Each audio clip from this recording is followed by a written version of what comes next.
तो मुझे लगता है ज़्यादा ठीक रहेगा। बट इंग्लिश तो समझ रहे हैं आप लोग, देख के पढ़ लेंगे, समझ लेंगे। ठीक है, बात हम लोग हिंदी में करेंगे। कंफर्टेबल? ठीक है। मेरा नाम डॉक्टर अमजद अली है। मैं department of humanities and social sciences, NIT Patna. NIT का नाम सुना होगा आप लोगों ने। मैं अभी असिस्टेंट प्रोफेसर हूँ। और मेरी सारी पढ़ाई फ्रॉम ग्रेजुएशन ऑनवर्ड्स ये अलीगढ़ मुस्लिम यूनिवर्सिटी से हुई है। अलीगढ़ मुस्लिम यूनिवर्सिटी के बारे में अभी थोड़ा सा हमारे एजुकेशन कोऑर्डिनेटर एजाज हुसैन साहब ने आप लोगों को बताया है, तो उसमें ज़्यादा मैं नहीं जाऊंगा। ये सबसे पहले मैं थैंक यू कहना चाहता हूँ, धन्यवाद देना चाहता हूँ अभियान 40 के डायरेक्टर विलास कुमार जी का। हम लोग उनके पास आए और उन्होंने हम लोगों का आइडिया को एक्सेप्ट किया, और उन्होंने मौका दिया कि हम आपसे इंटरेक्ट कर सकें। तो अभियान 40 के डायरेक्टर विलास कुमार साहब और यहाँ के मैनेजमेंट, सबका सबसे पहले मैं धन्यवाद देना चाहता हूँ। आज का जो टॉपिक रखा गया है, time, stress and conflict management, ये तीन वर्ड है जो आपके लाइफ में एज एस्पिरेंट, आप लोग सब एस्पिरेंट हैं, तैयारी कर रहे हैं किसी ना किसी चीज़ के लिए। कोई कम्पिटिटिव एग्जाम देना है आपको, हो सकता है बीपीएससी में बैठने के लिए, यूपीएससी के लिए कर रहे हैं, या और भी आपने बताया किसी ने सीडीएस की तैयारी कर रहे हैं, या और भी कोई कम्पिटिटिव एग्जाम की तैयारी कर रहे हैं। As a student, as aspirant of competitive exams, ये जो तीन वर्ड है, ये आपको हमेशा कहीं ना कहीं ये आपके लिए एक मुद्दा है, परेशानी का भी सबब है। और ये अगर आप इसको समझते हैं अच्छे अच्छे से, तो ये आपकी सारी परेशानी को आसान कर देता है। टाइम से क्या समझते हैं आप? हम लोग अक्सर बात करते हैं कि हमारे पास टाइम नहीं है, मेरे पास टाइम की कमी है, या टाइम बहुत गड़बड़ चल रहा है, या ये टाइम में ये नहीं होना चाहिए। ये सब क्वेश्चन आता है, बात होती है कि इस टाइम में ऐसे कैसे कर सकते हैं, बहुत कम टाइम मिला है ना? टाइम किसी को कम नहीं मिला है। दुनिया में एक ऐसी चीज है, टाइम ही एक ऐसी चीज है जो हम सबको बराबर मिला है, चाहे मैं हूं, चाहे आप हैं, कोई भी है इस दुनिया में। एक ही भगवान ने हम सबको एक ही चीज दिया है जो बराबर से दिया है, बराबर, 100%। वो है टाइम। कैसे? All of us have got 24 hours.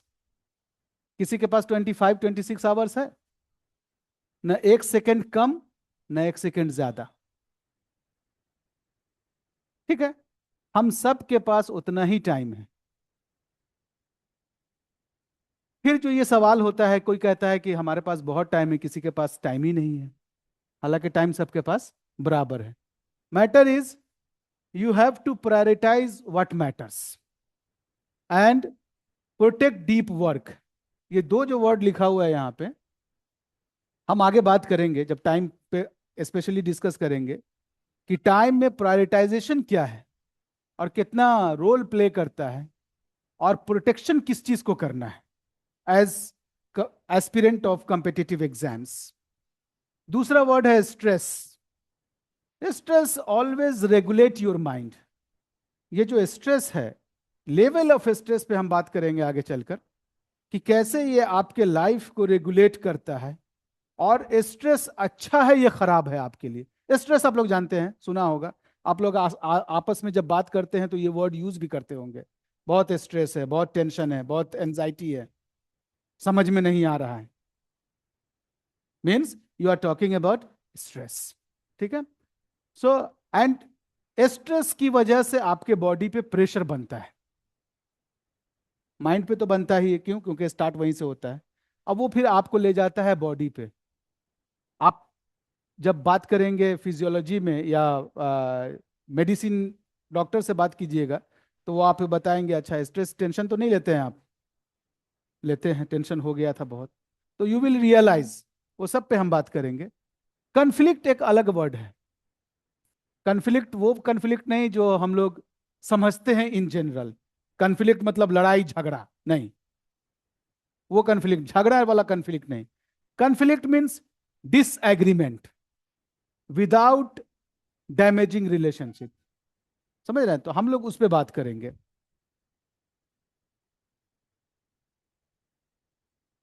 हमारी जब ये डिस्कशन खत्म होगा तो आपको यहां से क्या सीखने को मिलेगा। आप अपने डे टू डे दिनचर्या को, जिसको हम बोलते हैं दिनचर्या, को आप कंट्रोल कर पाएंगे। आपको समझ में आएगा कि हम 24 घंटा जो हम सबको बराबर मिला है उसका फ्रूटफुल और अच्छे से इस्तेमाल कैसे कर सकते हैं। ठीक है ना? आप अपने इमोशन को, अपने स्ट्रेस को कैसे कंट्रोल कर सकते हैं, कन्फ्लिक्ट को कैसे कंट्रोल कर सकते हैं, है ना? क्योंकि जो प्रिपरेशन कर रहे हैं, जो आईएएस माइंडसेट है, जब हम प्रिपरेशन कर रहे होते हैं तो हम कुछ चीजों को कंट्रोल नहीं कर सकते। You can not control every question. जो क्वेश्चन आपको दिया जाता है या जो क्वेश्चन आपके सामने होता है उस पर आपका कोई कंट्रोल नहीं होता है। क्यों? क्योंकि वो क्वेश्चन आप नहीं बनाते, वहां आपकी पहुंच नहीं है। ठीक है ना? और जब पहुंच हो जाती है तो फिर ये आपने देखा ही कुछ दिन पहले, इसी हफ्ते, लास्ट हफ्ते, जब पहुंच हो जाती है और क्वेश्चन जब पहले मिल जाता है तो उसका रिपरकर्शन क्या होता है, जिसको हम कहते हैं पेपर लीक। ठीक है ना? तो वो चीज पे आपका कंट्रोल नहीं है, ना किसी दूसरे इंसान पे आपका कंट्रोल है। आप अपने आप को कंट्रोल कर ले, यही बहुत बड़ी बात है।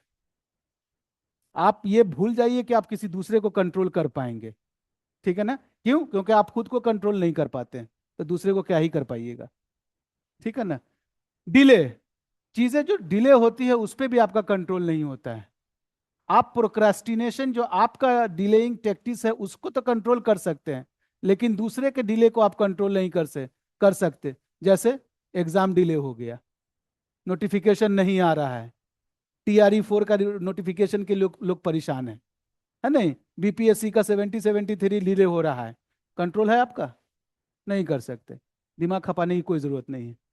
यू कैन नॉट कंट्रोल, और यू अपने रिजल्ट को भी कंट्रोल नहीं कर सकते। जो आता है वो आप अपने प्रोड्यूस, जो आप देते हैं उसको कंट्रोल कर सकते हैं, जो आउटकम आता है उस पर आपका कंट्रोल नहीं है।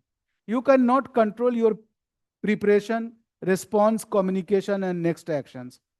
हमारा गोल क्या है जब आप तैयारी कर रहे हैं किसी भी कंपटीशन की? तो आपका गोल क्या है? आपका गोल है रिएक्ट करना पॉजिटिव डायरेक्शन में। वो कैसे रिएक्ट करना है, दैट आई विल डिस्कस।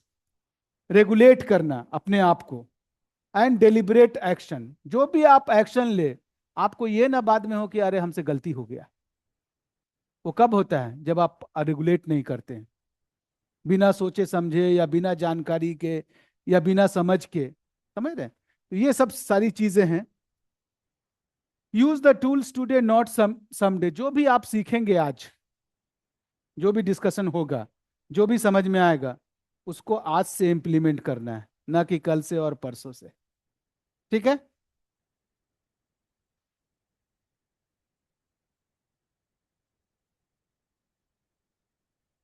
जब आप आईएएस की या किसी भी कंपटीशन एग्जाम की प्रिपरेशन कर रहे हैं तो आपके ऊपर बहुत सारा लोड है, दबाव, है ना? क्या क्या लोड हो सकता है? पहला है एकेडमिक लोड, ह्यूज सिलेबस, बहुत सारी चीज पढ़नी है, करंट अफेयर्स भी पढ़ना है, रिवीजन भी करना है, टेस्ट जो मॉक टेस्ट होता है या डिफरेंट टेस्ट ऑर्गेनाइज कराता है आपका कोचिंग सेंटर, वो भी देना है, ऑप्शनल को भी देखना है, और क्वेश्चन का आंसर भी करना है। ये सारा आपका एकेडमिक लोड में आता है। दूसरा लोड है इमोशनल लोड, अनसर्टेनिटी, क्या होगा, कैसे होगा, दिमाग में घूमता रहता है, कर पाएंगे हम, नहीं कर पाएंगे। कंपैरिजन, ये एक अलग लोड है जो सबसे ज्यादा आज के टाइम में हम आप जूझते हैं इससे। अपने आप को ना देख के दूसरे को देख के ज्यादा उससे अपने आप को कंपेयर करते हैं, चाहते हैं कि वैसे हो जाए या उससे अच्छा कर लें। ये एक अलग प्रेशर बना रहता है दिमाग पे। फियर ऑफ फेल्योर, ये एक अलग लोड है, कहीं फेल ना हो जाए। एक्सपेक्टेशंस, अपने आप से भी बहुत सारा एक्सपेक्टेशन कर लेते हैं, मैं ये कर लूंगा, मैं वो कर लूंगा, ऐसे कर दूंगा, वैसे करूंगा। सेल्फ डाउट, ये सारे जो है आपके इमोशनल लोड है, जो आपके इमोशनल एराउजल को एक्सपेडिट करते हैं, बढ़ावा देते हैं। तीसरा है सोशल लोड, जो हम सब जूझ रहे हैं। फैमिली एक्सपेक्टेशंस, समझते हैं फैमिली एक्सपेक्टेशन। हर फैमिली, आप लोग अगर जहां से भी आए हैं, कहीं ना कहीं से आए हैं, आप घर छोड़ के आए हैं, घर में नहीं बैठे, कहीं और बैठे हैं। जब आप आ रहे हैं तो किस काम के लिए जा रहे हैं, क्या कर रहे हैं, आउटकम क्या होगा, एक्सपेक्टेशन पहले से घर वालों का है। मेरा बेटा बीपीएससी की तैयारी कर रहा है, यूपीएससी की तैयारी कर रहा है, तो निकाल लेगा। तो पहले से वो विजुलाइज करते हैं, सोचते हैं कि अच्छा मेरा बेटा आईएएस बनेगा, आईपीएस बनेगा, है नहीं, बीडीओ सीईओ बनेंगे, डायरेक्टर बनेंगे। तो ये जो एक्सपेक्टेशन है, और आप उस एक्सपेक्टेशन को मीट करने के लिए जो कोशिश कर रहे हैं, वो एक लोड आप पे पड़ रहा है। That is called social load, है ना। फ्रेंड्स, उसका एक अलग लोड है। दोस्त मेरा ये कर लिया, हमसे हो नहीं पा रहा है, या हम कर पाएंगे कि नहीं कर पाएंगे। सोशल मीडिया आज के टाइम में बहुत बड़ा लोड क्रिएट करता है ना। हम लोग बहुत ज्यादा यूज करते हैं सोशल मीडिया का। रिलेशनशिप, जो हम रिश्ते निभाते हैं, वो एक अलग प्रेशर क्रिएट करता है। और टेंशन, रिलेशनशिप टेंशन जो आपका है। देन रिसोर्सेज लोड, ये है आपका टाइम, मनी। टाइम पूरा मिल रहा है कि नहीं मिल रहा है, मनी हमारे पास है कि नहीं डिफरेंट रिक्वायरमेंट्स को फुलफिल करने के लिए। स्लीप सही से ले पा रहे हैं कि नहीं, क्यों, क्योंकि अगर आपका स्लीप डिस्टरबेंसेस है, आप प्रॉपर नींद नहीं ले रहे हैं, ये एक अलग लोड है आपके लिए। आप 2-4 रोज, 5 दिन कम सो के देखिए, फिर आप अपना मेंटल बैलेंस देखिए। You will realise that I am in a different conflicting situation. ठीक है ना। Energy, attention, these are another resources load. And last one is decision load, means what to do, what to study, how much to study, है ना। Which source we should rely upon, किस source पे हम भरोसा करें। क्यों, आज के टाइम में जो इंटरनेट का इतना फ्लो है, और इतने सारे रिसोर्सेज अवेलेबल है, ऑनलाइन भी ऑफलाइन भी, कौन रिसोर्स सही है, किस पे हम भरोसा करें। क्यों, क्योंकि फॉल्स इंफॉर्मेशन भी बहुत सर्कुलेट होता रहता है। When to revise, these are 5 categories of load that you are facing nowadays, being a being a aspirant of any competitive exam. Though I am focusing on IAS, but it will apply to all the aspirants of different category of exams. ठीक है। Now come to the part 1, time management, है ना। हम लोग बात किए थे कि 3 चीजों पे हम लोग बात करेंगे। अभी तो बैकग्राउंड में दे रहा था, अब आते हैं टाइम मैनेजमेंट पे। अक्सर बात करते हैं लोग कि टाइम मैनेज हो सकता है। नहीं, टाइम मैनेज नहीं होता है। क्यों, क्योंकि टाइम फ्लो है, आप रोक नहीं सकते उसको।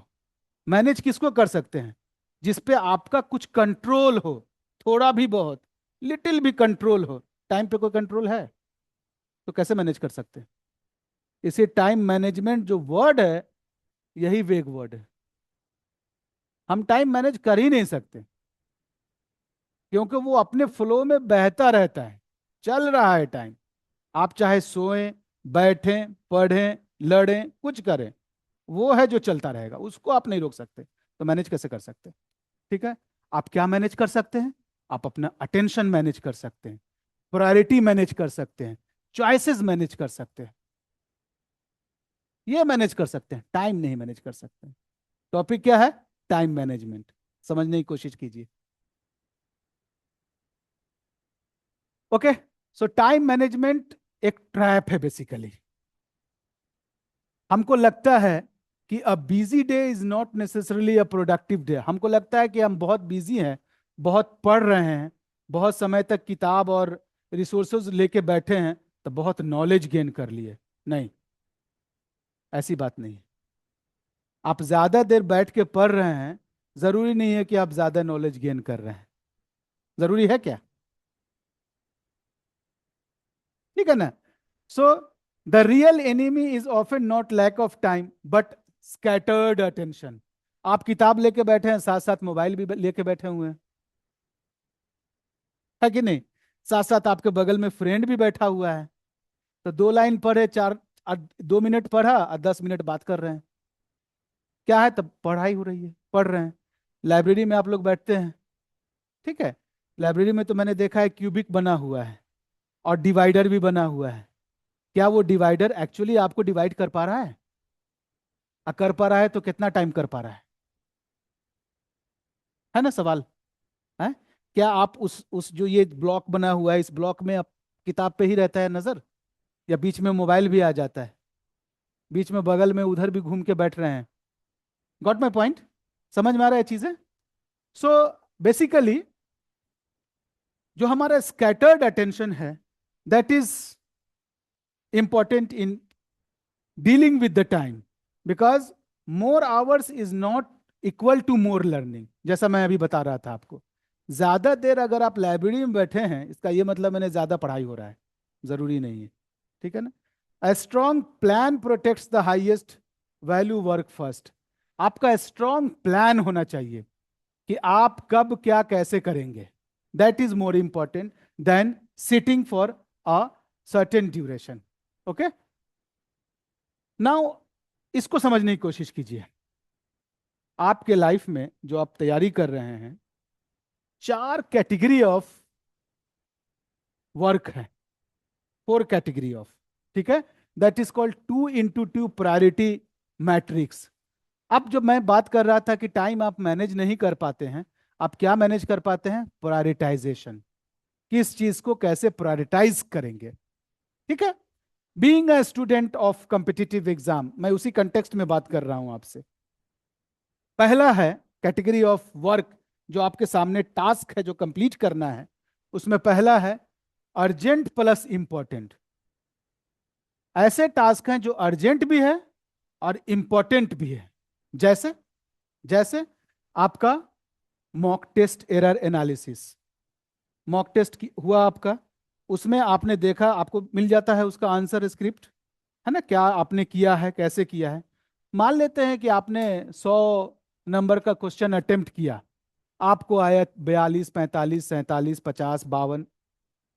इसका मतलब है कि आपने बाकी गलत किया। बाकी गलत किया तो उसको आपको एनालिसिस करना पड़ेगा कि ये क्यों गलत हुआ। आप देखेंगे, सोचेंगे। ये इंपॉर्टेंट वर्क है, ये इंपॉर्टेंट वर्क है। ये आपका अर्जेंट भी है, इंपॉर्टेंट भी है। क्यों? क्योंकि वो निर्धारित करेगा कि आगे हम किस तरह से इसको ले चलें, अपनी तैयारी को, है ना? Routine mock test, exam deadlines. अगर आपका एग्जाम एक्स का डेडलाइन सामने है, इस डेट में एग्जाम होना है, तो आपकी तैयारी इज मोर इंपॉर्टेंट। मीन्स जो आपका सिलेबस कवर करना, जो आपका मॉक टेस्ट हो रहा है उसका एरर एनालिसिस करना, है ना? कैसे प्रिपरेशन करना है। And critical revision, revision is important in competitive exam. क्यों? क्योंकि वो चीजें जो भी आप पढ़ते हैं वो आपका कंठस्थ होना चाहिए माइंड में। ये आपका competitive exam is entirely different with the normal routine syllabus exam, जो हम लोग 10+2, 10th का और ग्रेजुएशन का जो देते हैं एग्जाम। ये आजकल तो सेमेस्टर सिस्टम है, उससे ये एकदम अलग है। क्यों? क्योंकि उसमें जो आप स्कोर करेंगे, वो स्कोर आपका परसेंटाइल और परसेंटेज डिसाइड करेगा। वो आपका सिलेक्शन और रिजेक्शन डिसाइड नहीं करता है। समझ में आ रही बात? यहां आपका सिलेक्शन और रिजेक्शन डिसाइड होता है। 1 मार्क्स अगर कम आया तो आप रिजेक्ट हो जाइएगा, पूरा साल बर्बाद हो जाएगा। लेकिन अगर वहां 1 मार्क्स कम आया, कोई फर्क नहीं पड़ता है। बहुत, अगर 60% से 1 मार्क्स कम आया तो आप 59 पॉइंट समथिंग पे आ जाएंगे, आप सेकंड डिवीजन हो जाएंगे, कोई दिक्कत नहीं, फिर भी पास है। वहां वहां तो ऐसा नहीं है। समझ रहे हैं? कट ऑफ मार्क्स से पॉइंट कम होगा, आप गए, आप उस कैटेगरी में चले जाएंगे कि फिर आपको 1 साल बाद मिलेंगे, फिर अब फिर आपको पूरा ही साल स्ट्रगल करना पड़ेगा।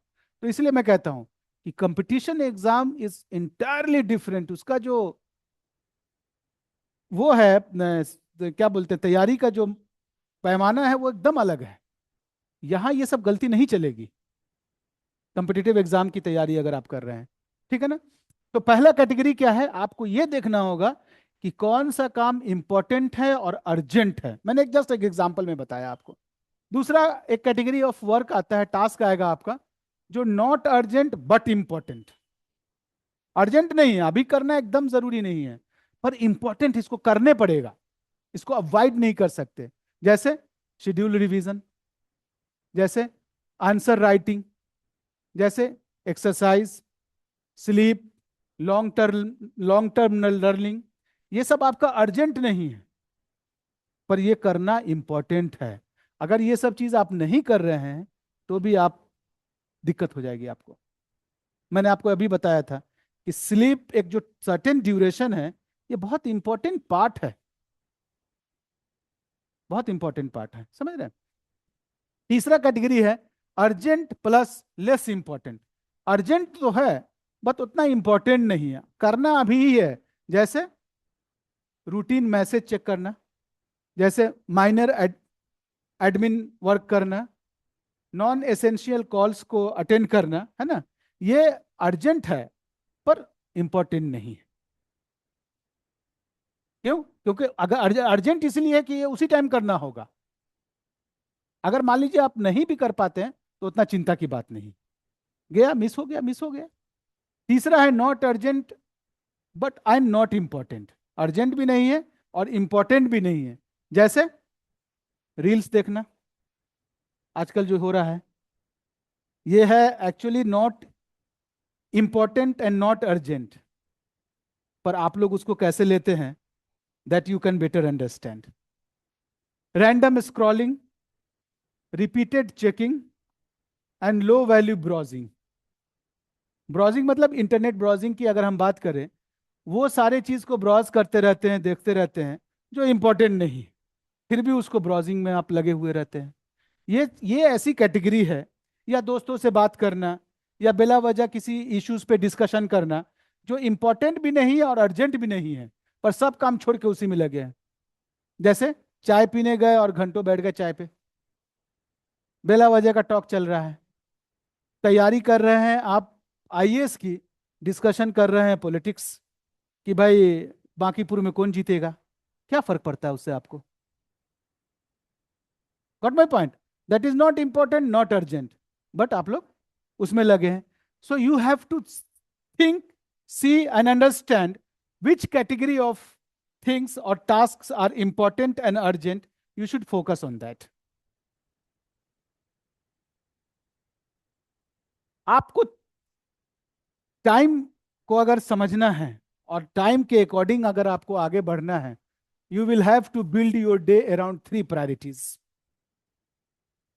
फर्स्ट इज वो ऐसा काम जो एकदम जरूरी है, मस्ट विन, होना ही चाहिए, करना ही पड़ेगा, है ना। The one task that move preparation forward, वो टास्क, वो काम जो आपके प्रिपरेशन को आगे लेके जाएगा। पहला है, से for example 3 hours optional block. आप लोग जब तैयारी करते हैं तो किस तरह से सब्जेक्ट पढ़ते हैं, आपने कभी रियलाइज किया है? रैंडमली उठा लिया कोई सब्जेक्ट, कभी भी पढ़ने लगे, या आपका कुछ ब्लॉक टाइमिंग है? बताइए, कुछ ब्लॉक टाइमिंग है। उसी के हिसाब से आपको ये चीज जरूरी है कि आपका जो टाइमिंग है वो ब्लॉक्ड होना चाहिए। अगर हमने 3 घंटा जीएस पढ़ना है तो जीएस ही पढ़ना है, फिर रीजनिंग लेके नहीं बैठ जाइए, है नहीं। मन विचलित होता रहता है, पढ़ रहे हैं जीएस, जीएस दिमाग चला जाता है रीजनिंग पे, अच्छा अच्छा उसको भी देख लें, फिर ये बंद कर दिया, उसको उठा लिया। नहीं, ब्लॉक कीजिए उस टाइम को, ठीक है। ये पढ़ रहे हैं तो यही पढ़ रहे हैं, पढ़ना है। फुल लेंथ मॉक की तैयारी अगर कर रहे हैं और दे रहे हैं तो वो फुल लेंथ होना चाहिए, पूरा फोकस्ड होना चाहिए। उसी तरह 2 आंसर राइटिंग सेट्स, आप डेली अगर 2 क्वेश्चन का आंसर तैयार कर रहे हैं, तैयार मतलब वैसी तैयारी जो आप एग्जाम में लिख सके। ये नहीं कि क्वेश्चन पढ़ा, आंसर कहीं से रिसोर्सेज से उसको लिखा और फिर भूल गए, नहीं। आप दो दो क्वेश्चन अगर डेली तैयार कर रहे हैं तो सोचिए आप एक महीने में कितना क्वेश्चन कर रहे हैं, एक साल में कितना हो जाएगा। समझ में आ रही है बात? कितना आपका जो प्रिपरेशन है वो कितना स्ट्रेंथन, मजबूत हो जाएगा। ये तो वैसी चीजें मैंने बताया फॉर एग्जाम्पल जो एकदम करना ही करना है, if you are genuinely preparing for competitive exams. Second is should win, मतलब करना चाहिए, ये करना चाहिए। टू और three important task, for example current affairs revision. Current affairs हम लोग पढ़ते हैं, सबसे अच्छा सोर्स है आपका न्यूज़पेपर, है ना? जो आप लोग कौन सा न्यूज़पेपर पढ़ते हैं? और इंग्लिश में नहीं, इंडियन एक्सप्रेस, द हिंदू, ये सब पेपर पढ़िए, है ना? और बाकी जो करंट अफेयर्स की बुक्स आती हैं, मैगजीन्स आता है, जो आपको लगता है कि सही है वो आप पढ़ सकते हैं, जिसके सोर्सेस कंफर्म्ड हो, हवा हवाई नहीं, ठीक है ना? प्रीवियस ईयर क्वेश्चंस, ये आपको देखना चाहिए, ये जरूरी है आपके लिए। जो भी तैयारी कर रहे हैं, लास्ट का 5 साल का आप क्वेश्चन पेपर उठा लीजिए, एक पैटर्न आपको समझ में आ जाएगा। ये जरूरी है आपके लिए, है ना? शॉर्ट टेस्ट एनालिसिस खुद लीजिए, जरूरी नहीं है कि आपका कोचिंग ऑर्गेनाइज कराए। मॉक टेस्ट और मॉक इंटरव्यू खुद भी कर सकते हैं, कि आज मैं ये रैंडमली क्वेश्चन उठाया और रैंडमली उसका आंसर खुद बैठ के दिया। ये सब आप, इससे क्या है कि आपकी जो आंसर राइटिंग कैपेसिटी है वो बिल्ड होती है, बढ़ती है। थर्ड है, आपको कर सकते हैं, कुड विन, है ना? जैसे यूजफुल, ये वो यूजफुल है if you have some energy left. अगर आपके अंदर इस दोनों के बाद, ए और बी के बाद अगर कुछ एनर्जी बचा है, तो आप कर सकते हैं। आप अपने नोट्स को सही से ऑर्गेनाइज करें ताकि कल अच्छे से पढ़ सकें।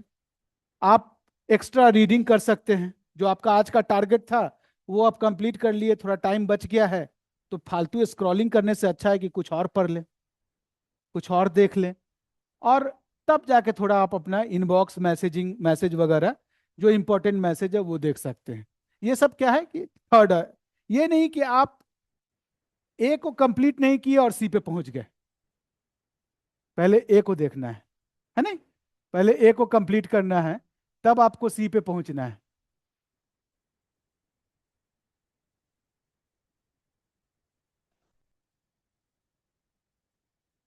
ठीक है, ये किधर चले गए हम लोग? इधर।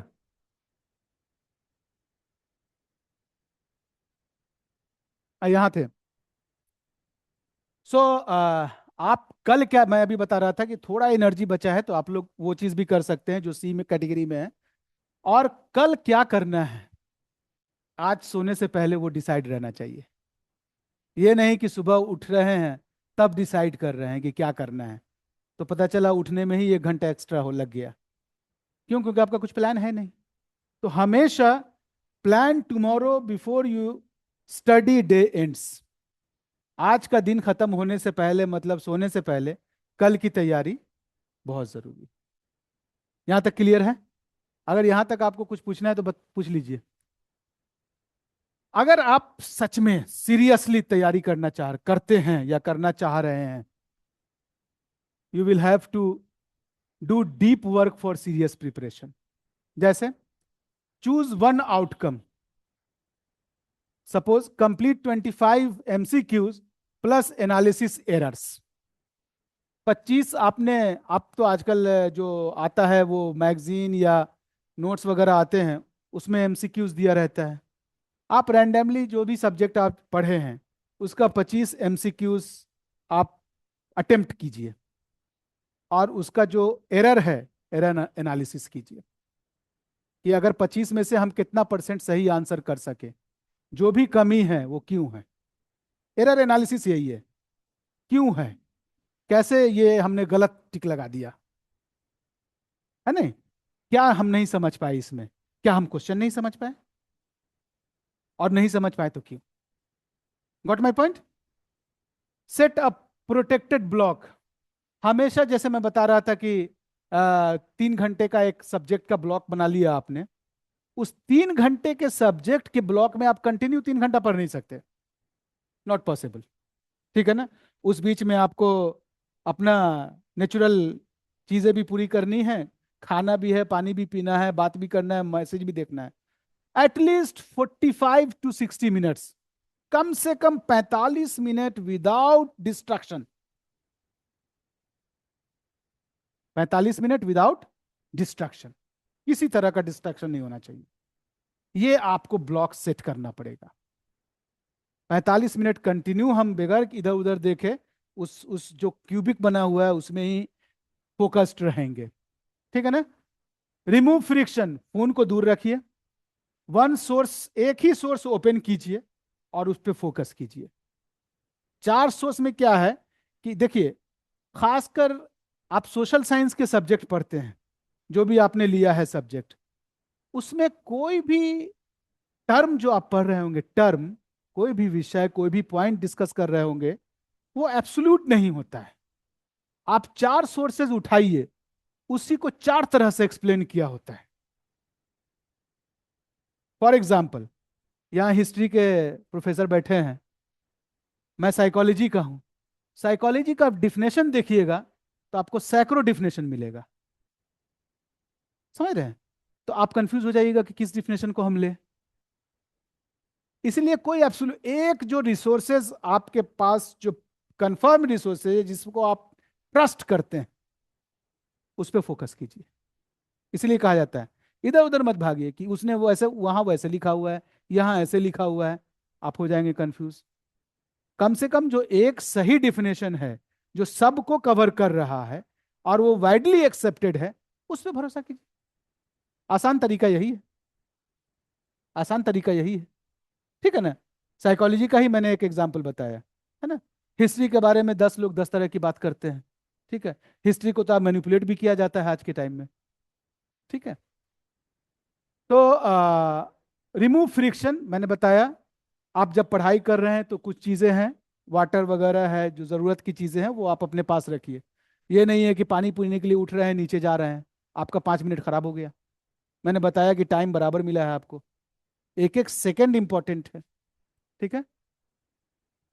And major output not sitting time, हमेशा जो है जब आप तैयारी कर रहे हैं, मैंने आपको बताया कि 60 मिनट या 45 मिनट का आपने ब्लॉक टाइम लिया है, उसके बाद आप एनालिसिस कीजिए कि ये जो 60 मिनट है या 50 मिनट हमने दिया, उसका आउटपुट क्या है। टाइम मत देखिए कि हम तो 1 घंटा पढ़ लिए, नहीं। 1 घंटा पढ़े, उसमें पढ़े क्या, हासिल क्या हुआ, आउटपुट क्या है, फ्रूटफुलनेस क्या है। That is important, not the count of the minute. Minute गिनना जरूरी नहीं, उससे कोई फायदा नहीं। आउटपुट इज मोर इंपॉर्टेंट, है ना। नॉट सेटिंग द टाइम, है ना, नॉट सिटिंग ऑन टाइम। देखिए फॉर्मूला क्या है, आपका क्लियर टारगेट होना चाहिए, प्रोटेक्टेड अटेंशन एंड फीडबैक। ये तीनों अगर मिल जाएगा, then you will have high quality preparation. Preparation की भी क्वालिटी है। हाई क्वालिटी अगर आप प्रिपरेशन की लेना चाहते हैं, आउटकम बहुत अच्छा अगर होना चाह रहा है, तो आपके साथ ये 3 चीज होना जरूरी है। ठीक है। मैं बात कर रहा था, मैंने बिलीफ में बोला था, बताया था प्रोक्रास्टिनेशन। समझते हैं प्रोक्रास्टिनेशन क्या होता है? क्या? टाल देना, है ना। और आप लोग एक कहावत भी जानते होंगे, हमारे यहाँ बहुत प्रचलित है। क्या? आज का काम कल पर न टाल, है ना। तो do not say study polity means no lazy advice, focus on action over titles, है ना। Tailor the strategy means don't give me a vague subject title, जो मैं आपको बता रहा था। Show me exactly how to understand the system. जो भी आप सोर्सेज ले उठा रहे हैं, उसमें वेगनेस अगर है, अगर आपको पढ़ने के बाद कंफ्यूजन हो रहा है, तो फिर वो दिक्कत है। ठीक है ना। आप, इसलिए मैंने कहा कि जो सोर्स आप यूज कर रहे हैं, वो सोर्स आपका बहुत वैलिड होना चाहिए। अब जैसे मान लेते हैं आप इंटरनेट ब्राउजिंग करते हैं, एक सोर्स है विकिपीडिया, कितना भरोसा करेंगे? समझ रहे हैं। गूगल सोर्स, जो गूगल पे डायरेक्ट लिखा होता है, कितना भरोसा करेंगे? क्यों नहीं करेंगे? क्योंकि विकिपीडिया हो या गूगल सोर्सेज हो, ज्यादातर साइट पे वो इंडिविजुअली मैनेज्ड होता है। नहीं समझे? विकिपीडिया पे आप भी अपना अकाउंट बना के कुछ लिख सकते हैं, आपको मन में आएगा जो लिख दीजिए, ठीक है ना? तो वैसा सोर्स आपको लेना है जो सोर्स अप्रूव्ड हो, अप्रूव्ड इन द सेंस जिस वो आपको समझ में आ जाएगा कि हाँ ये एकदम वैलिड सोर्स है, वैलिड सोर्स होना चाहिए। तो आपको उसको, अगर वैलिड सोर्स आपके पास है तो आपका टाइम कम लगेगा चीजों को समझने में। वेग में क्या है कि टाइम ज्यादा लगता है क्लियर करने में। तो आप क्लियर करने में जितना टाइम लगाएंगे उससे अच्छा डायरेक्ट पढ़ेंगे जो सोर्स कंफर्म्ड है। Second is start early. देखिए, हर स्टार्ट आपका कंफर्म नहीं होगा, ये भी जान लीजिए। आप जब पहला अटेम्प्ट करते हैं, है ना, first draft can be incomplete. जब आप आंसर लिख रहे हैं तो जरूरी नहीं कि पहली बार आपने लिखा वही एकदम परफेक्ट आंसर हो गया। जब उस आंसर को दोबारा पढ़ेंगे तो आपको लगेगा अच्छा यहाँ यहाँ ये चीज हमको ऐसे नहीं, ऐसे लिखना चाहिए। करेक्ट कीजिए उसको, कोई दिक्कत की बात नहीं है। पहला स्टार्ट अगर आपका गड़बड़ है तो ये अच्छी बात है कि आपको सीखने का मौका मिल रहा है। उसको आप समझ रहे हैं तभी आप आइडेंटिफाई कर रहे हैं कि यहाँ गड़बड़ी है। Getting my point? So action creates momentum, waiting for motivation creates delay. Motivation आपके अंदर से होता है, किसी के कहने से नहीं होता है। यहां से होना चाहिए, क्योंकि मोटिवेशन का जो डिफिनेशन है आप पढ़िएगा, वही कहता है कि ये इंटरनल ड्राइव है जो आपको अंदर से पुल करे उस चीज को कंप्लीट करने के लिए। जैसे प्यास लगी है, कोई आपको बताएगा कि प्यास लगी है आपको? जब प्यास की शिद्दत बढ़ती है तो खुद अंदर से वो जो नीड फुलफिलमेंट की जो ड्राइव है वो खुद आपको कंपेल करेगी कि आप पानी के पास जाएं। पानी ना आपको बुलाया, और ना किसी ने, तीसरा आदमी ने कहा कि "ए, तुमको प्यास लगी है पानी ना पी लो", कोई कहता है? वो है एक्चुअल मोटिवेशन, वो है एक्चुअल मोटिवेशन। उसी तरह से जब आप तैयारी कर रहे हैं कंपटीशन की, तो आपके अंदर से वो ड्राइव होनी चाहिए कि हम इस टारगेट को फुलफिल करें। 60 मिनट बैठना है तो बैठना है, किसी को दिखाने के लिए या किसी के कहने पे अगर बैठ रहे हैं तो फिर आपका इंटरनल ड्राइव, इंटरनल मोटिवेशन नहीं है वो। समझ में आ रही बात? So that is action creates, waiting for motivation is that creates delay, है ना? कोई कहेगा तब हम करेंगे, नहीं होगा। Continuity if ready, after 5 minutes choose consciously, continue for another block और स्टॉप विदाउट गिल्ट। जब आपने 60 मिनट पढ़ा है या 45 मिनट पढ़ा है, तो आप उसको जब उठते हैं 45 मिनट के बाद, तो आपको ये गिल्ट फील नहीं होना चाहिए कि हमने ये 45 मिनट ब्लॉक किया था और उसको भी सही से यूज नहीं कर पाए। इसलिए मैंने कहा 45 minutes means fully concentrated, no distraction. समझ में आया? योर श्रिंक इट मतलब आपका जो पढ़ाई है, नो लेजी एडवाइस। बहुत सारे लोग हैं, ये चीज ऐसे कर लेना, वो चीज ऐसे हो जाएगा, है ना, तुम इतना क्यों परेशान हो रहे हो? ठीक है, you have to focus on action over titles. मतलब सिर्फ आप उसके जो कहते हैं ना कि किताब के कवर को देख के खुश मत हो जाइए, बहुत चमकीला है, बहुत अच्छा है, तो इसमें कंटेंट भी बहुत अच्छा होगा, नहीं। आप कंटेंट पे फोकस कीजिए, ना कि टाइटल पे। आप समझ में आई बात? और डोंट गिव, इसीलिए कहा जाता है कि जो कंटेंट होता है उसमें बहुत सारी चीज ऐसी होंगी जो आपको चीजें क्लियर करेंगी, क्योंकि उसका जो टाइटल होता है, टाइटल से हर चीज क्लियर नहीं होता है। टाइटल में सिर्फ टाइम लिखा है, लेकिन हम लोग टाइम पे जो इतनी सारी बातें कर रहे हैं, इससे अब आपको टाइम समझ में आया कि एक्चुअली होता क्या है। Got my point? So content is more important than the title, वो कहना चाह रहा है। तो आप श्रिंक किस पे, आप लोग श्रिंक किस पे करते हैं? टाइटल पे नहीं, कंटेंट पे कीजिए। Now it is clear?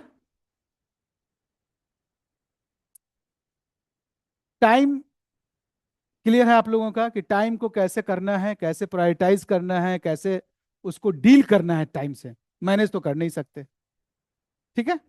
Second आपका जो इंपॉर्टेंट पॉइंट है वो है स्ट्रेस। ये मैनेज कर सकते हैं, ये मैनेज कर सकते हैं। क्यों? क्योंकि ये इंडिविजुअल कंसर्न है, इसमें यूनिवर्सल कुछ नहीं है। टाइम यूनिवर्सल है, मैंने बताया टाइम सबके लिए बराबर है, स्ट्रेस सबके लिए बराबर नहीं है। इसलिए ये मैनेजेबल चीज है। ये आप ही पे डिपेंड करता है कि आप उसको कैसे लेंगे, है ना। स्ट्रेस एक सिग्नल है ना। Learn to read it before it becomes a steering wheel. आप स्ट्रेस को समझिए इससे पहले कि ये आपको गवर्न करने लगे। मतलब स्ट्रेस के आधार पे आप एक्शन लेने लगे, उससे पहले उसको समझिए। क्योंकि अगर स्ट्रेस आप पे गवर्न आपको गवर्न करने लगेगा तो हमेशा आपको डिस्ट्रैक्ट करेगा, आपको परेशान करेगा, मेंटली भी, फिजिकली भी। ठीक है। सो स्ट्रेस को समझना इज मोर इंपॉर्टेंट। स्ट्रेस क्या है आप लोग जानते हैं?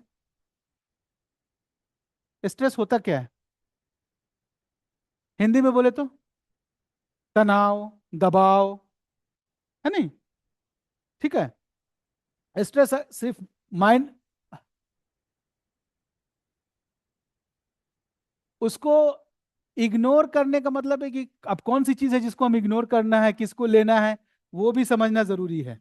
और वो हम अभी समझेंगे। ठीक है। हर चीज को इग्नोर भी नहीं कर सकते। ठीक है ना।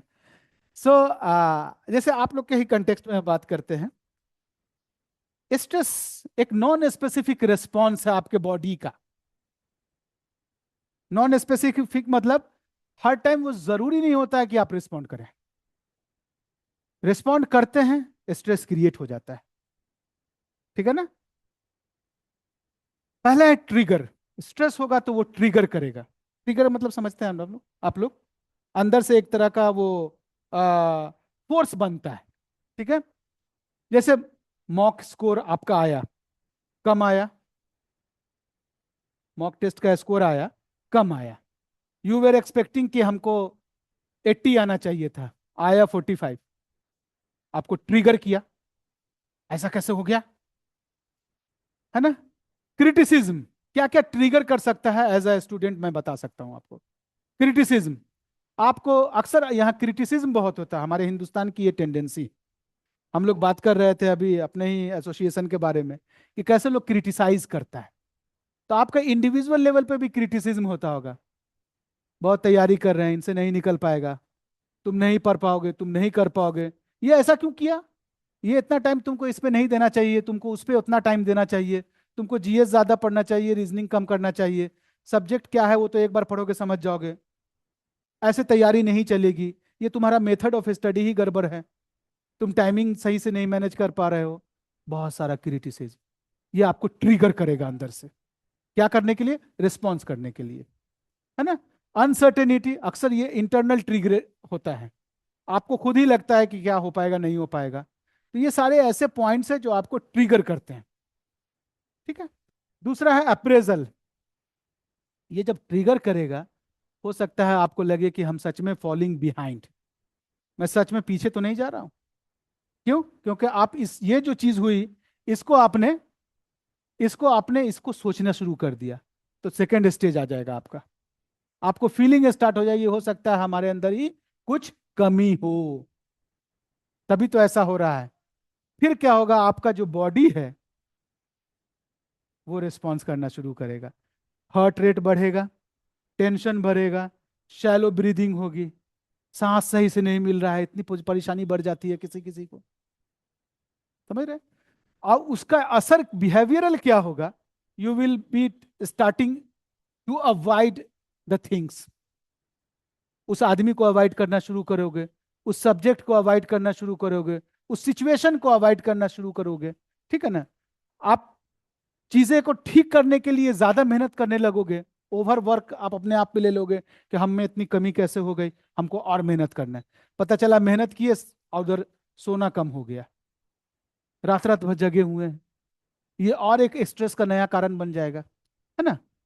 और ज्यादा टेंशन होता है तो लोग मोबाइल देखने लगता है, चाय पीने चले गए, और फिर वो सब्सटेंस यूज भी करने लगते हैं स्टूडेंट्स, आप देखेंगे अक्सर। ठीक है ना। आर्गुमेंट पे ज्यादा आर्गुमेंट करने लगते हैं कि नहीं मैं ऐसा नहीं हूं। ठीक है। रिजल्ट क्या होता है? Less focus, more stress. Start कहां से हुआ? ट्रिगर से। अगर ट्रिगर नहीं होता तो वो रिजल्ट नहीं आता। आप ट्रिगर्ड हो गए, किसी के क्रिटिसिज्म को आपने दिल पे ले लिया, आप उसी के बारे में सोच रहे हैं कि हमसे हमको ऐसा बोला, अच्छा अच्छा इसका मतलब मेरे अंदर कमी तो नहीं है। आप अपनी रियलिटी को खुद एनालाइज नहीं कर पा रहे हो। स्ट्रेस का एक ये कारण हो सकता है ना। So change the appraisal, regulate the body और choose a different behaviour, that is the strategy that you can adopt. Clear है यहां तक? Circle of control. स्ट्रेस को मैंने बताया कि कंट्रोल करना इज मोर इंपॉर्टेंट आपके लिए, ये मैनेजेबल है। उसका सर्किल क्या है? यू हैव टू कंट्रोल, क्या क्या कंट्रोल कर सकते हैं? योर स्टडी प्लान, आप 24 घंटे में किस सब्जेक्ट को कितना टाइम देंगे, टोटल स्टडी को कितना टाइम देंगे, दैट यू कैन कंट्रोल। ये आपके बस की बात है, ये आप ही के बस की बात है। Sleep routine, that also you can control. मैंने शुरू में बताया that sleep is important part of your life. अगर आपका स्लीप डिस्टर्बेंसेस होगा तो ये आपके माइंड और बॉडी दोनों को रिफ्लेक्ट करेगा, अफेक्ट करेगा। तो that you have to sleep routine. आप जानते हैं कि आपके एज में कितना घंटा सोना is advisable? 7 to 8 hours, means at least 7 hours सोना ही है। 6 से नीचे गया तो प्रॉब्लम स्टार्ट हो जाएगी। अब वो भी साउंड स्लीप। जिस तरह से मैंने बताया कि 1 घंटा बैठने से 1 घंटा की पढ़ाई हो गई जरूरी नहीं है, उसी तरह से 6 घंटा लेटने से 6 घंटा सो गए जरूरी नहीं है। समझ में आई बात? तो 6 घंटा या 7 घंटा या 8 घंटा है, 7 to 8 आवर्स, एग्जैक्टली सही बताया आपने। वो रेगुलेट होना चाहिए आपके 24 आवर्स में। है वही 24 आवर्स आपके पास।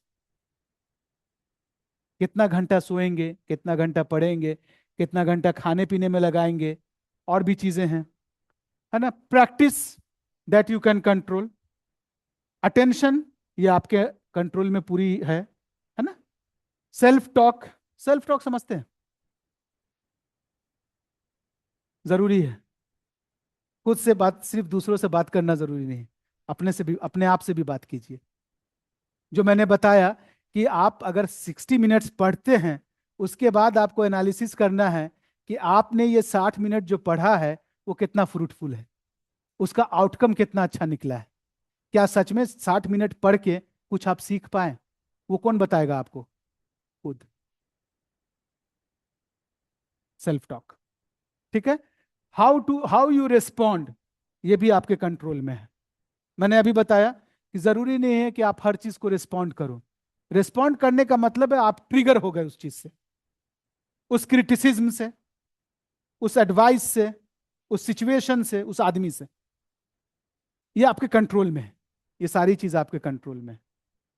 आपके life, your life is influenced by many factors. आप किस किस चीज से इन्फ्लुएंस हो सकते हैं? स्टडी ग्रुप, आप लोग अक्सर ग्रुप में स्टडी करते हैं, 4-5, जैसे मान लीजिए एक आईएएस का तैयारी कर रहा है, सिविल सर यूपीएससी की, वो अपना ग्रुप बना लिया। बीपीएससी का टारगेट लिए हुआ है तो वो अपना ग्रुप बना के पढ़ रहा है। जीएस का एक अलग ग्रुप है, तो रीजनिंग का अलग ग्रुप है, फिर डिफरेंट सब्जेक्ट वाला अलग ग्रुप बना लिया। मैंने हिस्ट्री लिया है, मैंने इकोनॉमिक्स लिया है, वो एक अलग ग्रुप बना रहे हैं। उसका इन्फ्लुएंस होता है, पीयर ग्रुप इन्फ्लुएंस होता है, ठीक है। फैमिली कम्युनिकेशन, आपका फैमिली से कैसा कम्युनिकेशन है? क्या कम्युनिकेशन अच्छा है? कंजीनियल इन्वायरमेंट में बात होती है? क्या फैमिली मेंबर्स सपोर्टिव हैं? है ना। कम्युनिकेशन जब होता है तो इनकरेजमेंट मिलता है, या समझ रहे हैं, रिवर्स। मेंटर फीडबैक, जो भी आपके टीचर हैं, गाइड हैं, वो आपको कैसा फीडबैक दे रहे हैं? अगर वो आपको कह रहे हैं कि हाँ बहुत अच्छा चल रहा है तुम्हारा, तुम्हारा परफॉर्मेंस अच्छा है, you have scored 95 out of 100, 5 गलत हुआ है, वो तुम जरा देख लो, जो मैंने बताया एरर एनालिसिस। तो एरर एनालिसिस का टाइम कम होगा, प्रेशर कम होगा आप पे। क्यों? कि आपका, क्योंकि आपका आंसर ज्यादा अच्छा है। Got my point? ये आपको इन्फ्लुएंस करता है। टेस्ट स्ट्रेटजी आप कैसे करते हैं, और इन्वायरमेंट, जिस इन्वायरमेंट में आप पढ़ाई कर रहे हैं, ये सारे ऐसे फैक्टर्स हैं जो आपको इन्फ्लुएंस करते हैं। और ये एक तरह से अगर हम कहें तो ये स्ट्रेस का सोर्स हो सकता है। अगर ये सब पॉजिटिव है, ये सब पॉजिटिव है, स्ट्रेस कम होगा, ठीक है। लास्ट में है the things which you can not control, है ना। कैन नॉट कंट्रोल, जो मैं शुरू में भी बताया था, क्वेश्चन पेपर क्या आएगा ये आप कंट्रोल नहीं कर सकते। ठीक है। अदर कैंडिडेट्स कैसा परफॉर्म करेगा, आपके बगल वाला कैसा रिस्पॉन्स करेगा, ये आपके कंट्रोल में नहीं है, नहीं। पास्ट मिस्टेक, जो गलती हो गई, जो टाइम लैप्स हो गया, वो दोबारा नहीं आ सकता है। Time and tides waits waits for none, सुना होगा ये प्रोवर्ब। तो वो आप, ये आपके कंट्रोल में नहीं है, इसलिए पीछे की बात सोचना और उस पे फोकस करना, उस पे ध्यान लगाना, और प्रेजेंट और फ्यूचर को डिस्ट्रॉय करना इज नेवर एवर एडवाइजेबल। तो वो जो आपके कंट्रोल में नहीं है उस पर क्यों हम बहस करें। ठीक है। Every outcome is not under your control. आपका एफर्ट आपके कंट्रोल में है, आउटकम नहीं। ठीक है। और एवरी ओपिनियन, चार लोगों से बात कीजिए, चार तरह की बात बताएगा, आपके कंट्रोल में नहीं है। आपके कंट्रोल में क्या है, how you respond over those opinion, how you will take those opinion into your account, that is under your control. So stress often rises when we spend energy trying to control the third circle. हम लोग इस पे जो control करने की कोशिश करने लगते हैं, स्ट्रेस यहीं से स्टार्ट हो जाता है। जो आपके कंट्रोल में नहीं है उसको कंट्रोल करने लगते हैं, या कंट्रोल करने की सोचते हैं और उस पर एफर्ट डालते हैं जो नहीं डालना चाहिए। ये सबसे दिक्कत वाली बात है। 90 second reset before a test, interview और डिफिकल्ट कन्वर्सेशन। जब आप इन सब चीजों में, टेस्ट में या इंटरव्यू में बैठे, उससे पहले 90 सेकेंड का आपका, ये हम एक रीसेट फॉर्मूला लेके यहां पे बता रहे हैं आपको। क्या करना है, सबसे पहले आप पॉज, जो हुआ था, जितनी तैयारी लेके आए हैं, आप उसको रिलैक्स होइए सबसे पहले। ठीक है। स्टॉप द ऑटोमेटिक रिएक्शन, फौरन फौरन रिएक्शन नहीं, आराम से। You have to slow the exhale, सांस लेना करने की जरूरत नहीं है, रिलैक्स होइए। Let the body settle, 1-1.5 minute में पहले अपने बॉडी को सेटल कीजिए, है ना। देन आप अपने आप, मैंने कहा सेल्फ टॉक, अपने आप को ये रियलाइज कीजिए, सोचने की कोशिश कीजिए, समझने की कोशिश कीजिए कि क्या मैं इस वक्त, जबकि मैं इंटरव्यू देने जा रहा हूं, या मैं एक टेस्ट को देने जा रहा हूं, या मैं एक डिफिकल्ट कन्वर्सेशन में पार्ट लेने जा रहा हूं, जैसे ग्रुप डिस्कशन में पार्ट लेने जा रहा हूं, तो मैं किसी एंजाइटी में तो नहीं हूं, कोई टेंशन तो मेरे साथ अभी यहाँ पे नहीं है ना, किसी तरह का प्रेशर या एंगर में तो नहीं हूं। ये दो चीज पहले कर लीजिए, तब आपको ये समझ में आ जाएगा, है ना। What is the next useful action that you have to reframe. अब हम कैसे इसको, जो हम जिसमें अटेंड करने जा रहे हैं, उसको कैसे डील करेंगे। And then you have to act, do one deliberate thing. अब चीजों को उस हिसाब से कीजिए जब आप कर रहे हैं। डेलिब्रेट थिंग मीन्स कि आप जैसे मान लीजिए टेस्ट में बैठे हैं, है ना, तो परीक्षा पे चर्चा बहुत हो रही है, आपको बहुत गाइडेंस मिला है ना। तो आपको आपके मेंटर्स भी गाइड करते हैं कि चीज़ों, जब आपके पास क्वेश्चन आए तो उसको कैसे प्रायोरिटाइज करना है, किस क्वेश्चन को कब कैसे अटेम्प्ट करना है, किसको बाद में करना है। Means how one action will lead to another, ये आपको मालूम होना चाहिए। प्रिपरेशन में क्या करेंगे, यही सब ना करते हैं हम लोग, ठीक है ना। Key idea is that you have to regulate first और डिसाइड बाद में कीजिए आप। ठीक है ना, रेगुलेशन आपका पहले होना चाहिए। कैसे हम रेगुलेट करेंगे पूरा अगले प्रोसेस को, that you should understand first, then accordingly you have to act, है ना। उस हिसाब से आप डिसीजन लीजिए। स्ट्रेस को release, resilience is built between study session. आप वो कैसे रेजिलियंस समझते हैं आप लोग, रेजिलियंस वर्ड सुना है आप लोगों ने क्या, है ना। आप अक्सर क्या होता है, जैसे मान लेते हैं कि आप तैयारी कर रहे हैं और आप फेल कर गए, आपका एग्जाम में पास नहीं हो पाया, बीपीएससी अटेम्प्ट में बैठे, आपका पहला अटेम्प्ट था या दूसरा अटेम्प्ट था, आपका रिजल्ट नहीं आया। मैंने आपको पहले बताया हुआ है कि आप उसमें या फेल होते हैं या पास होते हैं। First division, second division, third division, वो कंपटीशन एग्जाम में नहीं होता है, ठीक है ना। वहां या तो आप सिलेक्ट होते हैं या रिजेक्ट होते हैं, ठीक है ना। तो जब आप रिजेक्ट हो गए, क्वालिफाई नहीं कर पाए, आपको सेटबैक लगा, सेटबैक लगा ना, आप टेंशन में आ गए, स्ट्रेस बढ़ा आपका कि कैसे हमसे नहीं हुआ, इतना मेहनत की है, इतनी कोशिश की है। तो आप एक सेटबैक वाले स्थिति में चले गए। आप क्या उससे उभर पाए? बाउंस बैक करना, दैट इज रेजिलियंस। स्ट्रेस सबको होता है, ऐसा नहीं है कि नहीं होता है। सब लोग किसी ना किसी कारण से, stress is a part of parcel of your life, ठीक है ना। कितना स्ट्रेस होना है, कितने तक हम रेगुलेट कर पा रहे हैं। आपको एक चीज और बता दें स्ट्रेस के बारे में। स्ट्रेस कई तरह का होता है, जो दो तरह का, तीन तरह का बेसिकली स्ट्रेस है। जो एक होता है आपका जो नॉर्मल स्ट्रेस है, एक पॉजिटिव स्ट्रेस है जिसको हम बोलते हैं यू स्ट्रेस, है ना। और एक होता है डिस्ट्रेस, जो नेगेटिविटी, नेगेटिव स्ट्रेस होता है। तो स्ट्रेस पॉजिटिव भी होता है। वो कौन सा स्ट्रेस है जिसको हमने बताया यू स्ट्रेस? उस लेवल का स्ट्रेस, वो ऑप्टिमम लेवल जहां स्ट्रेस आपका पॉजिटिव डायरेक्शन में काम करता है। जैसे मैं फॉर एग्जांपल, आपको प्यास लगी, अंदर से एक, मैंने अभी एग्जांपल दिया था कि ड्राइव स्टार्ट हुआ, तो आपको टेंशन हुआ कि पानी पीना है, स्ट्रेस बढ़ा, बॉडी स्ट्रेस बढ़ा। वो तब तक पॉजिटिव है जब तक आप उसको उठ के गए और पानी पिए, स्ट्रेस खत्म हो गया। उसी तरह से मान लेते हैं आपको ये स्ट्रेस स्टार्ट हुआ कि अच्छा मेरा जीएस का ये पोर्शन अभी हमने नहीं पढ़ा, ये इंपॉर्टेंट हमको पढ़ना चाहिए।